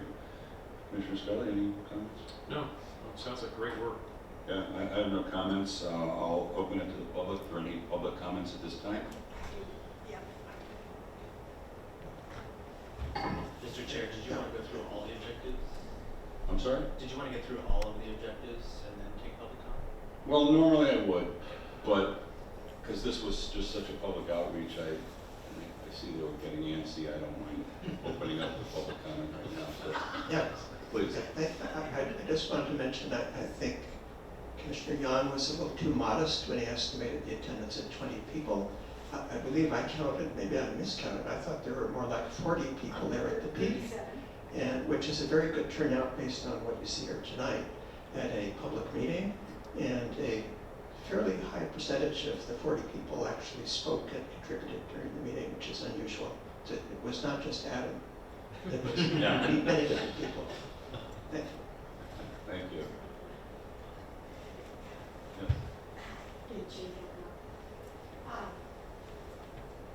I wish I was more aware of these issues, but the one that really stuck with me was the permit, the mooring permit, only allowing 2 people. We understand that. A lot of times it's a husband-wife situation. A lot of the permits we learned on Monday are in trust names. So when there's this now, what sounded like the requirement is going to be that the names on the boat match the names on the permit, which isn't going to work. I mean, it just won't work. You don't want to give up. I don't want my husband, we own the boat, but if he was in partnership with somebody whose name's on the boat, and a lot of times it's 2, 3, 4 people that own a boat together, and sometimes that lasts for a year, maybe 3, but the permit so far goes on. So that's a big issue. I understand the issue, but you got to figure that one out, because there's not going to be a lot of happy husbands or wives or somebody if they're getting bumped off the permit to put boat owner, part boat owner on that. The other thing you said about the engines being down, it is a big issue, because when we had the dredging around Fernando, where we live just a block away from Fernando Street dock, those tailings were put right up along shore, and so now, you can't get your dinghy out of the water for a while. We wait for the tides to change so we can do what we would like to do. That's a big issue for us. Great, thank you. Thank you. Thank you. So seeing no further public comments on that item, we'll move on to the next item, which is collaborate with the Water Quality Coastal Highlands Committee to the partner areas, Harbor staff, with Harbor that both commission committees intersect. So Commissioners Spurcheck and Scully, any update on that? Yeah, I didn't make the last meeting, so nothing further on that. Okay, great. Next item, Commissioners Marston and Yan, with respect to any additional harbor services that you want to discuss, any updates to that, if there are? Okay. Commissioner Scully, anything with respect to Safety Committee to promote best practices and safety issues on the water? No, nothing to report at this time. Okay. And then we have, again, default to Commissioner Scully, because Commissioner Williams is out at this time, but to evaluate the readiness and effectiveness for the harbor services as necessary for normal operations during emergencies, the readiness and effective. No, nothing. Nothing to report. Nothing to report. Great. Updating of the market rent to be charged for onshore and offshore moorings is still out of our hands here, so there's nothing new to report. And As far as the dredging goes, I don't think there's anything to report on that, other than there was a ribbon cutting ceremony last Tuesday, announcing that the contract has been issued and an anticipated start date for this major dredging project is December 1st.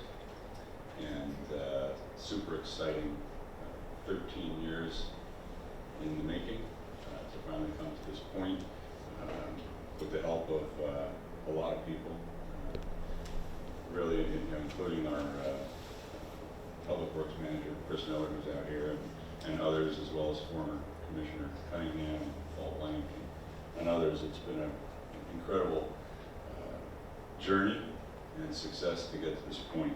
So that's the final update on the current objectives. I will open up to public comments. Governance one more time, and I'm only here because I told Commissioner Yan on Monday I would be. As he mentioned, there were 3 items during the town hall relating to human waste, human and animal excreta, and marine sanitation devices. And again, you've heard this from me before, and I see you're changing goals and objectives to something else, but reinstate restrooms. I understand, Chair Brewer, we don't want to talk about floating restrooms ever again, it sounds like, but on 10th Street on the Peninsula, where the biggest dock, you know, there's definitely a need for additional restrooms, and I think it's improper with all this concern about water quality and human waste and animal waste to just remove it from goals and objectives. And I'm sorry to be so repetitive, but I'm pretty persistent that I would like the water to be cleaner. Thank you. Thank you.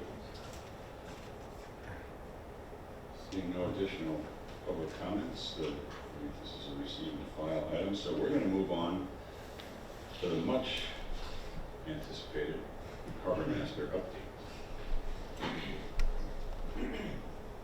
Good evening once again, Commissioners. I'm Paul Blake, Harbor Master. Pleased to be with you. Pleased to report on activities in the month of October. I'm pleased to report that the harbor remains clean, safe, and well enjoyed, and that the Harbor Department staff is largely responsible for that. I am, in fact, not responsible for that, but we have a dedicated team who will take that mission very seriously every day. Here are the basics in terms of keeping the harbor clean. We did focus on, or have to deal with, a lot of debris left on dock. We did support and provide security for the underwater cleanup, which took place in October rather than its traditional September, but it was a very successful event nonetheless. We have implemented construction best management practices and communicated those to upland construction projects. Several vessels that were in danger of sinking have been addressed or saved. The first flush of rain that we received in October produced a tremendous amount of debris in the harbor that got addressed using many means. And a report of contamination by a concerned citizen turned out to be nothing more than organic material that had washed into the harbor. But it was addressed nonetheless. And then lastly, we were heavily involved, but not nearly as heavily involved as our colleagues in fire, public works, and utilities in response to the methane and oil seepage that's underneath a property or associated with a property on Marcus Avenue. The images that you see on this slide include in the upper left the debris that was left for us on one of the public docks that was addressed before it wound up in the bay. In the upper right, you see Harbor Safety Officer Boyles dewatering a vessel that was in danger of sinking at the American Legion Marina. There was more than 500 gallons of water in that vessel that was pumped out. In the middle, on the low side, was that organic material that somebody had called in and said, this is a hazard. It was actually all organic material.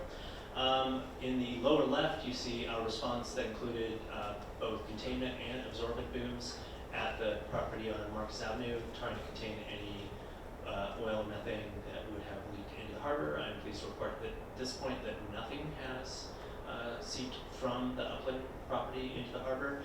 We secured those booms a little bit better today in anticipation of the rain that's due tomorrow.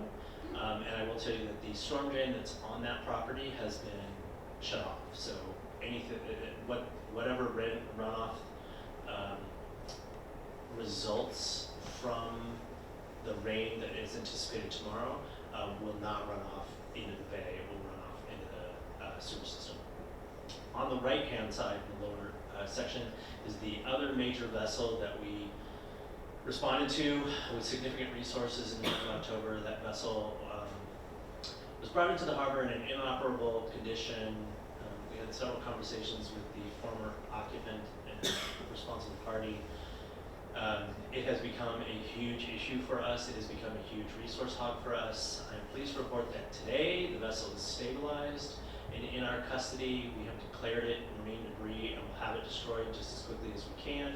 The time frame for any responsible party to come forward and claim that vessel before we have it destroyed ends on Friday. The former occupant of that vessel is currently in a motel at the City of Newport Beach's expense while he awaits room in a local shelter. The other two responsible parties will both receive notices from the City Attorney's Office advising them of their responsibility to cover costs associated with the response to the vessel and its eventual destruction. Chris, you want to talk about dredging? Thank you, Commissioners. I will be providing updates on dredging throughout the next year on the projects that are happening in the harbor. I think this is a good opportunity to add to my outreach efforts and provide you an update. As was said earlier, the project is going to be kicking off the Lower Bay project, which is the first one mentioned in the bullet points. That's a federal/city project. The contractors are State Engineering, and they will be mobilizing before Thanksgiving, and they will be starting, they're anticipating to start on Monday, December 1st. Remember that most of that material is going out in open ocean disposal at a place, the EPA site called LA3, and the remainder, or maybe roughly 20% of the material will be disposed at Port of Long Beach. So we're up against a very tight window, and we're going to do our best to manage that. What I am going to do, though, is when we talk about outreach, I've developed a plan. I'm going to switch screens that will show, this is a map, a GIS page, web page, which I will have already developed, but I will incorporate into a website, probably on our Public Works page, which is where people go for capital projects. And what this page does is it shows, I think you can see my mouse actually. There are colors. There's a color coding scale on the left side, and it says red is not started, orange is starting soon, yellow is in progress, and green is completed. So I will be managing this website. It takes me seconds to click the areas that are about to be dredged, currently being dredged, and have not been dredged and have been completed. And I think this will be a good visual tool for people to see real time where we are and where we have been and where we'll be going. This is a little picture of a dredge, just to kind of orientate the user. This is a picture of a tugboat. It's meant to signify other dredging related equipment, and it represents the three, well, it doesn't represent, but these rectangle boxes represent the three laydown areas that the dredger will stage the equipment at. We did not want to have one location where there would be barges for the next 10 to 12 months in front of these houses or in this part of the harbor.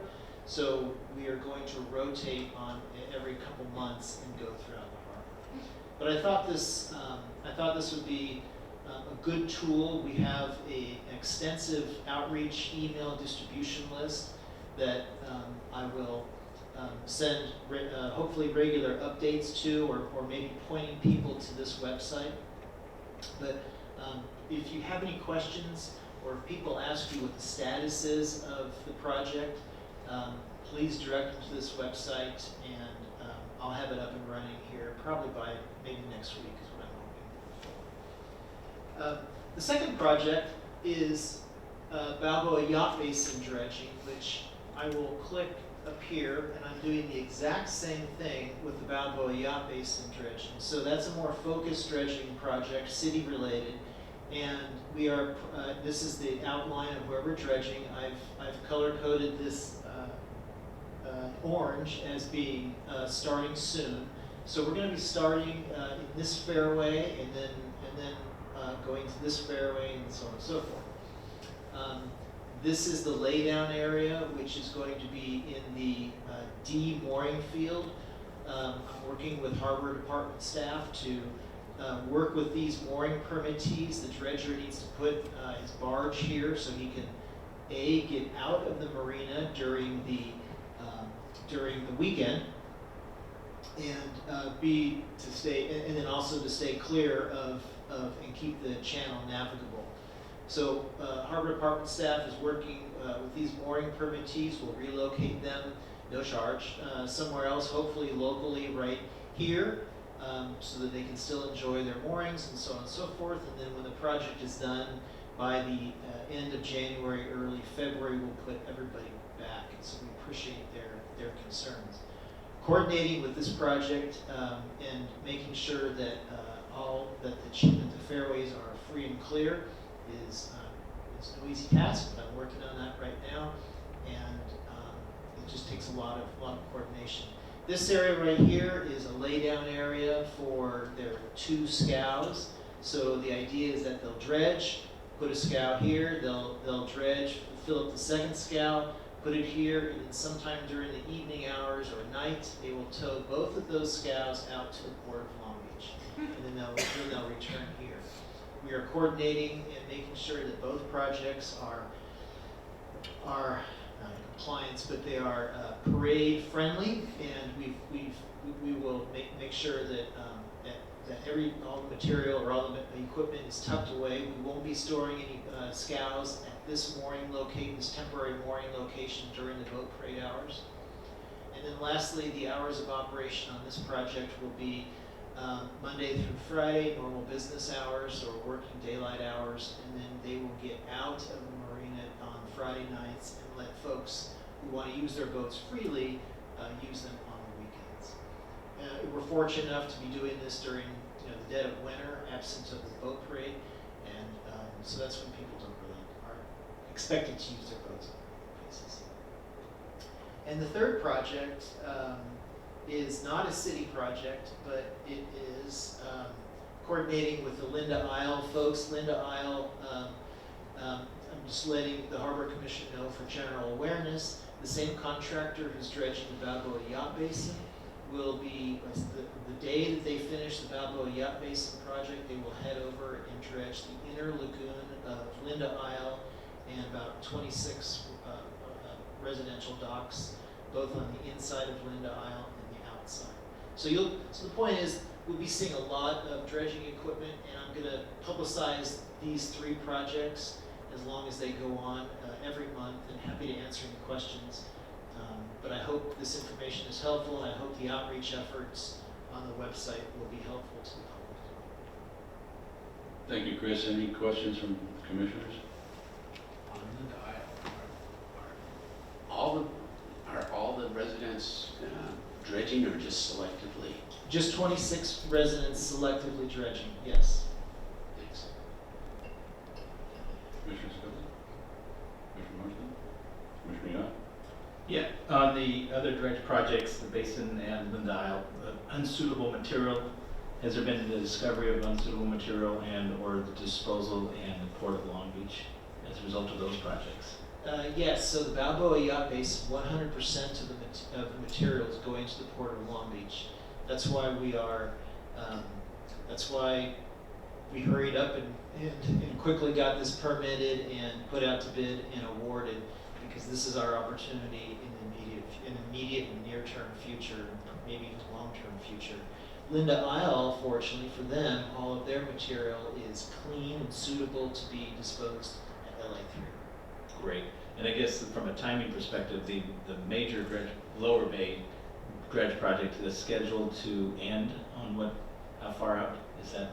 It's somewhere in the 10+ months. We'll see how their production rate goes. But it's the most part of a year. And how long what's the window of opening in Port of Long Beach? Well, that's the tricky part, is the window's now open currently, and it on paper, on the Port of Long Beach's, or at least their tenant's schedule, that is supposed to end mid-May 2026. They have a very aggressive schedule. It's a very big and complicated project, so it's their goal to meet their schedule, but they do have a lot of moving parts. So we'll see how that unfolds. But we are pushing our contractor to dredge as fast as he can to take advantage of that window. And I'll keep the Harbor Commission updated if we need to make any adjustments to their schedule to allow them to hit that window. Okay, and one other question. Would you be able to go back to the map showing the dredge and the timing Yes. in the major channel? Oh, the timing. I mean, just the color-coded one you had, Sure. most of which was red. Sure. That Yes. So in that turning basin, I see I know we're dredging the deep water channel. And shouldn't that be 100% exhibited on that, what should be in red? And why is there not a portion of the turning basin that is deep water, sort of the center portion of that? Because it's already at or very close to. So that one is just literally didn't need it. It's just- Well, it needs it on this Just on the random edges, fringe, yeah. yes, on the edges. I was just personally surprised that such little of that turning basin is being dredged, just the outer side edges, which means it's already in good shape. Yeah, it's within a tolerance that is so close to being to the authorized depth that it's I won't say negligible, but it's very difficult to dredge such a shallow cut. So, but around the edges is where it does need it, albeit small, very small quantities. We'll get in the big production dredging when it starts red, right there. Is that that's when it'll go more predictable. And to get to your 745,000 cubic yard number is a 20-foot number. What's the bay depth for navigation? The main navigation channel, which stretches from the turning basin down here in a straight line down to the entrance channel, is the federal authorized depth is -20 feet. So we'll be dredging to -21 plus a little bit of over. All right. Okay. Well, good project. Thank you. Thanks. No more comments. Thank you. Chris, just one quick question. Are you going to update this weekly on the web, or is it real time or monthly? Because I think it's a great vehicle, because everyone asks, oh, what's the schedule look like? And when you can just point them to a website and say, we update this every week or every month or whatever it might be, it just saves a lot of questions, I think. So, any thoughts on that? Yes, I'm smiling because I know how frustrating, not frustrating, but when I look at websites, I always ponder, gee, when was the last time somebody updated this? And is it accurate information? And I'm pledging to myself and to the public that I don't want to cause any angst. This takes seconds for me to update. And so it'll be so easy for me to do on a weekly basis, I'm anticipating. It's going to go slow, so there's not going to be a whole lot of updates every week. But interestingly, this afternoon, I asked our GIS folks to add this up here because of what I just said. You'll be able to see when it was when I did my homework. So the user will be able to see, okay, that's pretty recent. Okay, great. And I'll be able to keep up with it because it's so easy to do. And I guess we'll all try to get that message out, because everyone's worried about the boat parade and having a barge there. This is a great tool to go do that. Do we have any outreach, like, I don't know, will it be a little flag on the bottom of the website, or maybe our city website where you drive traffic to this? Because I think this answers so many questions. We could drive traffic to that to answer these questions. That's a good point. I'll coordinate with our folks in our public information office manager, and that's a good idea. I have I'm working on a email distribution list which already has hundreds of names on it, and working with Paul to add more. And as far as the boat parade goes, I should have mentioned, but it is worth mentioning that the dredging will be in both projects, the Yacht Basin and the Lower Bay project. They'll be stopping dredging around 4 p.m. or even earlier maybe, and then tucking their equipment out of the way not in the direct parade route, and there'll be no towing or any activity until 11 p.m., and then they can start transporting their scows and working as normal in the evening hours. So that's how that will work. Great, thank you. Thank you. One other question, is it 5 days or 7 days a week that the operation will be working? At the Balboa Yacht Basin project, which is the city project, that'll be 5 days a week, Monday through Friday. The Lower Bay project, as of now, is 6 days a week. We'll take 6 days a week. We'll take a look at other creative ideas if we're up against the deadline and we need extra time. But for right now, it's 6 days a week. Chris, I have a question for you. So, if I remember correctly from a previous map that showed the areas where there was unsuitable material that's going to have to go to Long Beach, I remember, correct me if I'm wrong, that a lot of that, or some of that material, was parallel to PCH along that whole stretch there. That's correct. So, and we're obviously going to be dredging up to, I guess, the project line, or right? Correct. So I'm wondering because, without mentioning names, I've had an inquiry from some owners with properties along that stretch. If they were to wanting to dredge under those docks, is there some ability for them to have that material taken out of here as part of this project? Without them going through the great expense of disposing of unsuitable material. That is always a question that is brought up. Unfortunately, no. The restrictions, well, first of all, the contractor is contracted through the Army Corps, through the federal government, and they would not want to, nor would any dredger, whoever they're contracted with, would not want to violate the terms of either their contract or the permits that they're supposed to abide by as well. So I know it sounds like a simple solution to, hey, why can't we do this, just reach and grab over here, but it just doesn't work that way. I regret to say that. Yeah, because I remember originally we had a plan to allow for a subsequent 24 months that they could do that sort of thing. So this new program, that is one setback. Given all the other benefits, which are great, but that is one setback that may have to be looked at another day. Indeed, you're correct. Okay. That's all I had. Thank you. Any public comments? Seeing none. We move on. Oh, I knew that. Mr. Harbor Master, please continue. I'm sorry about that. I'll go quick, I promise. I mean, meeting without the heat map is just, we need that. I saw this quote, Harbor Safety Officer Mabry brought this quote to my attention. I thought it was worthy of inclusion in this presentation this evening. If you think safety is expensive, you should try an accident. And that is what we are all about, trying to keep the harbor safe and make sure that we don't have some tragedy that needs to be addressed at some much larger scale than what we do.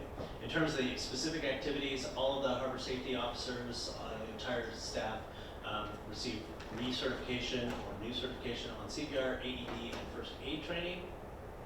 We were able to return a whaler that had been stolen off a shore mooring to its rightful owner.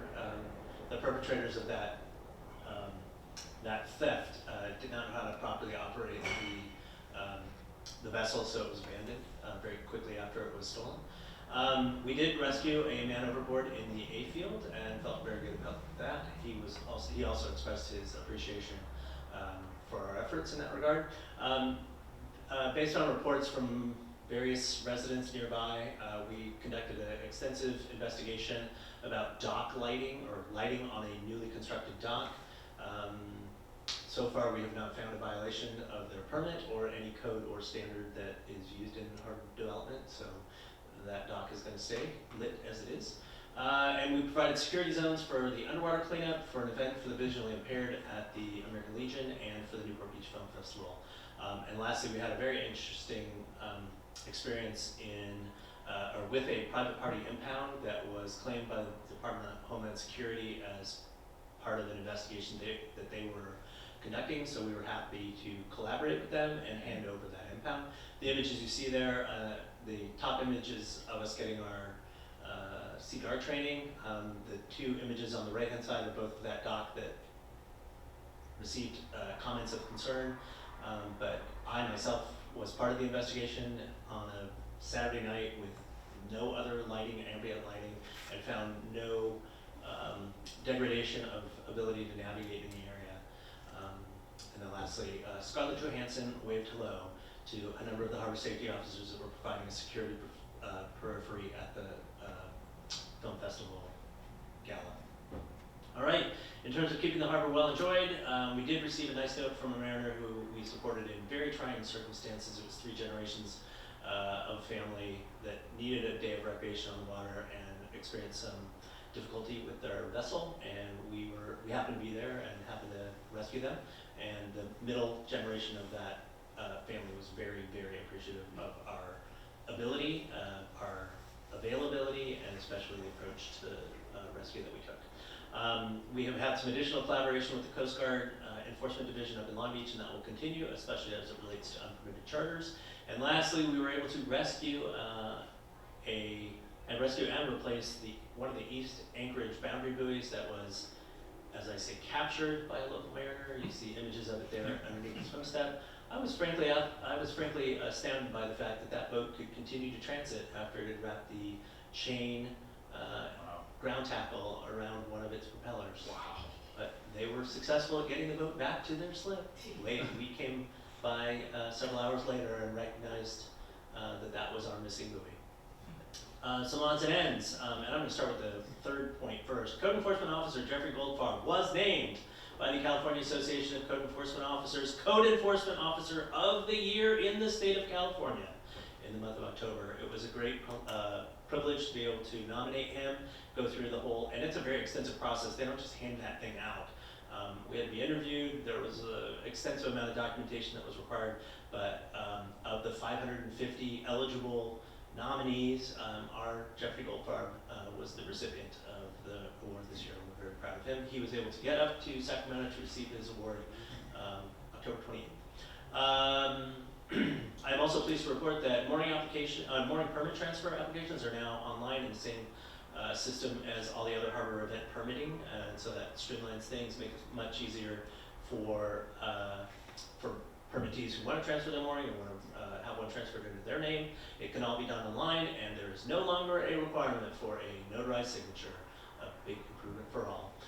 We have updated our comprehensive training guide for harbor safety officers and rolled it out to great success. And the most amusing call of the month came from an attorney representing a boat owner, a 99% boat owner, who was being asked to remove his boat from the mooring by the single permittee.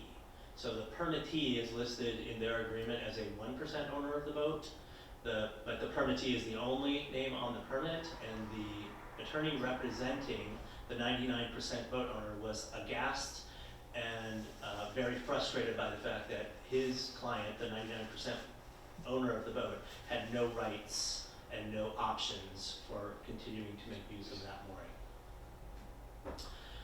Some odds and ends. There was a Public Records Act request based on a comment I made at the September meeting while delivering this report. A Public Records Act request was submitted.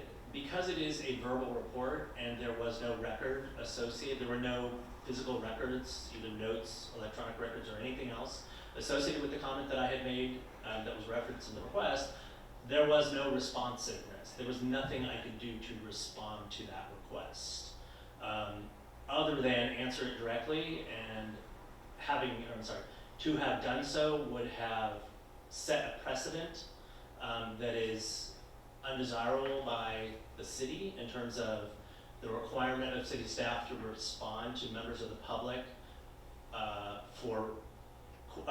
respond to questions from the public on reports like this that are given essentially without record. So in order to be responsive and attempt to get the questioner the information he desired without actually being responsive to the Public Records Act request, I am providing this information about the ways in which the Harbor Department has set about increasing revenues for the Harbor Department at the direction of former city council people. We have set about increasing revenue that the Harbor Department earns in the following means. The green items are all methods of improving revenue that we already earned. The blue items are all new sources of revenue to the department, and they include increasing occupancy for visitor stays at Marina Park, all of which we have done, increasing occupancy for visitor stays on offshore mooring subpermits, which we have done, making subpermits on onshore moorings available. That is something new that we did 3 or 4 years ago and has been very successful. It accounts for about $75,000 worth of revenue annually. We have also increased the utilization of the harbor event permitting process, which you will see in a moment in a different graphic. We have increased the utilization of fees for use of the large vessel anchorage, which I can talk about anecdotally if you're interested. And we have added the following fees for new services offered by the Harbor Department, including use and permitting of the Rhine Wharf, use or consumption of city-owned equipment and supplies at Marina Park, the mooring license program, the group and exclusive use of Marina Park Marina, the group and exclusive use of the marina, of the marina at Marina Park, and then after hours mooring assist. So these are all mechanisms, these are all the results of that direction to me, and I hope that that satisfies the curiosity of the questioner. Additional odds and ends, I asked an AI tool to go out and create an image of the ideal harbor master or robotic harbor master for the city of Newport Beach, and then what the duties and capabilities of that would be. Here you see the image. I have some issues with that image, and I pointed out that the duties and responsibilities the AI tool came up with was kind of a recursive question. Like, the only thing it could do is go out there and look at all the stuff that the City of Newport Beach Harbor Department already does. And so it was an unfair question, or it's an inaccurate result. What I was really after is like, okay, if you had to design the ideal harbor master and you assign the ideal duties and capabilities for a harbor master for the City of Newport Beach, what would it include? And so on version 2.0, it did a much broader search for duties and responsibilities of harbor masters in the United States. And this is versions 2.0, and it's a somewhat improved image with an overlook to the harbor, so that the harbor master can pay attention to what's going on out there. And then the items in green are stuff that we already do and do extensively. The stuff in yellow is stuff that we do but could do better, and so we take those suggestions,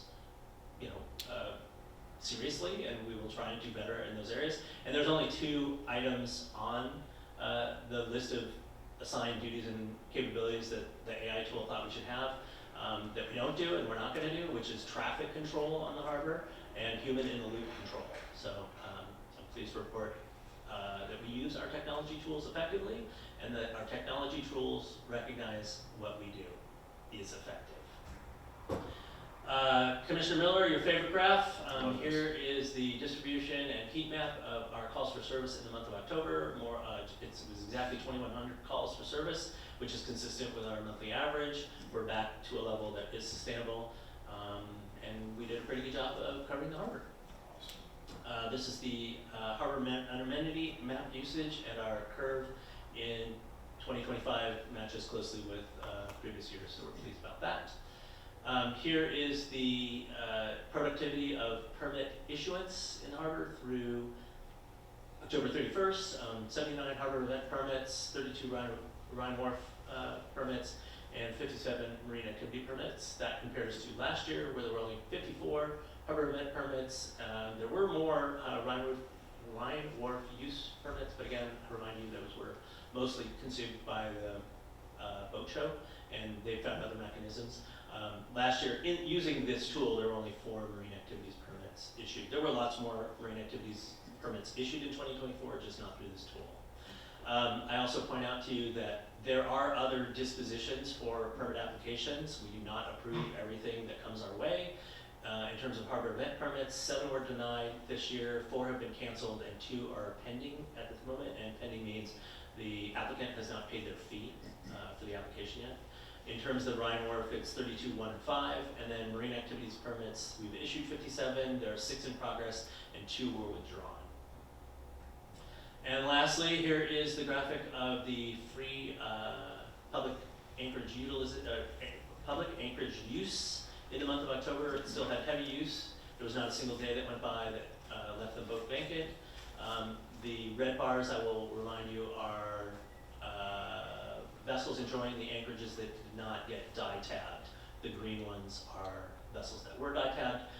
There was a shortage of dye tablets, believe it or not, in the department in October, and that has persisted into November. We finally got our delivery of them on Monday. There you have it, clean, safe, well enjoyed. Thank you. So now back to the commissioners for any comments or questions. Commissioner Soroshay. Commissioner Scully. Yeah, Paul, in your report on New Beginnings, the multiple barrels of hazardous materials, the 21 marine batteries, what, do they just load the boat up and make it your problem? Is that? Well, the 350 gallons of diesel were on board to propel the boat, and But then you said multiple barrels of hazardous materials. yeah, so the former occupant was a bit of a hoarder, and rather than remove batteries that were disused or no longer functional, he just added additional ones. And the barrels contained material that is considered hazardous, and that he was too lazy to remove from the vessel. And is this the boat that you talked about, or is this another one? It is the vessel in the lower right-hand corner. That's my question. And I am pleased to report that at this moment, it is listing far less and is sitting higher in the water. It still leaks, so it is in danger of sinking. But the hazardous materials have been removed. For the most part, the hazardous materials have been removed. There is still grease in the engine room. There is still, if it were to sink, it would cause damage to the harbor. So it is boomed both with containment and absorbent booms. But it is far less of a risk to the harbor today than it was more than a week after he brought it into the harbor. Thank you. Commissioner Marston. No comments. Commissioner Young. I'm just curious, what's the reason for denial of the wharf permit? You said there's one denial. I'm just curious, what kind of, is there something? I think it was a scheduling issue. So he had specifically requested, and I'm just making this up because there's too many of them for me to remember, but the whole purpose of the Rhine Wharf permitting is to alleviate congestion in that area and ensure that two entities aren't attempting to use it at the same time. So my almost assured response is somebody applied for a time that was already assigned to someone else. Commissioner Young. The reason I brought up the heat map earlier is I got to watch his CSOs in action today. They watched a mariner come out of Back Bay, went right to the Newport Harbor field, threw an anchor and just started fishing right underneath all the boats in the middle of the traffic. And so they didn't know I was watching, and they came upon him, and he handled it so professionally. So I just compliment to you and the training you give for the CSOs, because they just handled it perfectly, and no citations issued. They just moved them to the appropriate place to go fish. So it was great. And So next month I'll be on the heat map because it was right next to me. exactly. Let me point out that after the interaction that you saw, that those harbor safety officers had to pick up their technology and record that it happened, including the location. And the technology does not read their minds. There is effort involved in recording each and every one of those interactions, each and every one of those calls for service. It doesn't just happen by magic. That's great. Thank you. Thank you as always, Harbor Master. Any public comments? Leverage one more time. I presume that the portion of the Harbor Master's update about sources of revenue and whatnot was a result of an inquiry I had made. If you recall, 1 or 2 meetings ago, I'm quoting from memory, he indicated that 2 sitting council members had asked him to find more revenue, so we did. And I simply asked to have those 2 sitting council members identified. I didn't intend to generate all that work for you, but I do appreciate seeing all that information. The harbor master declined to indicate who those were, but I hadn't actually submitted a public records request. It was a simple question. So I apologize for the many hours it probably took you to do all that. Thank you.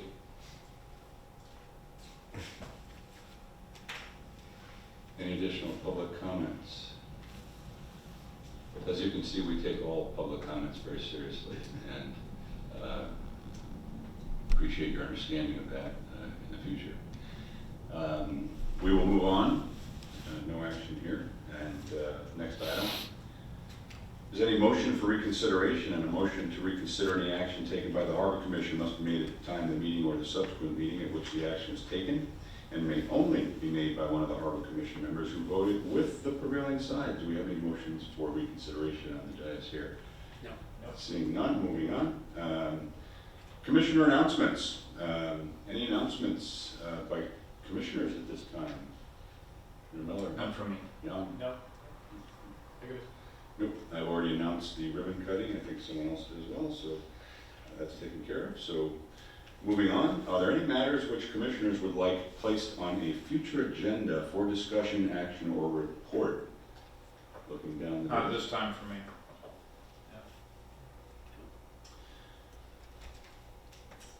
So I would say that we would like to agendize the new Harbor Commission objectives in the January meeting.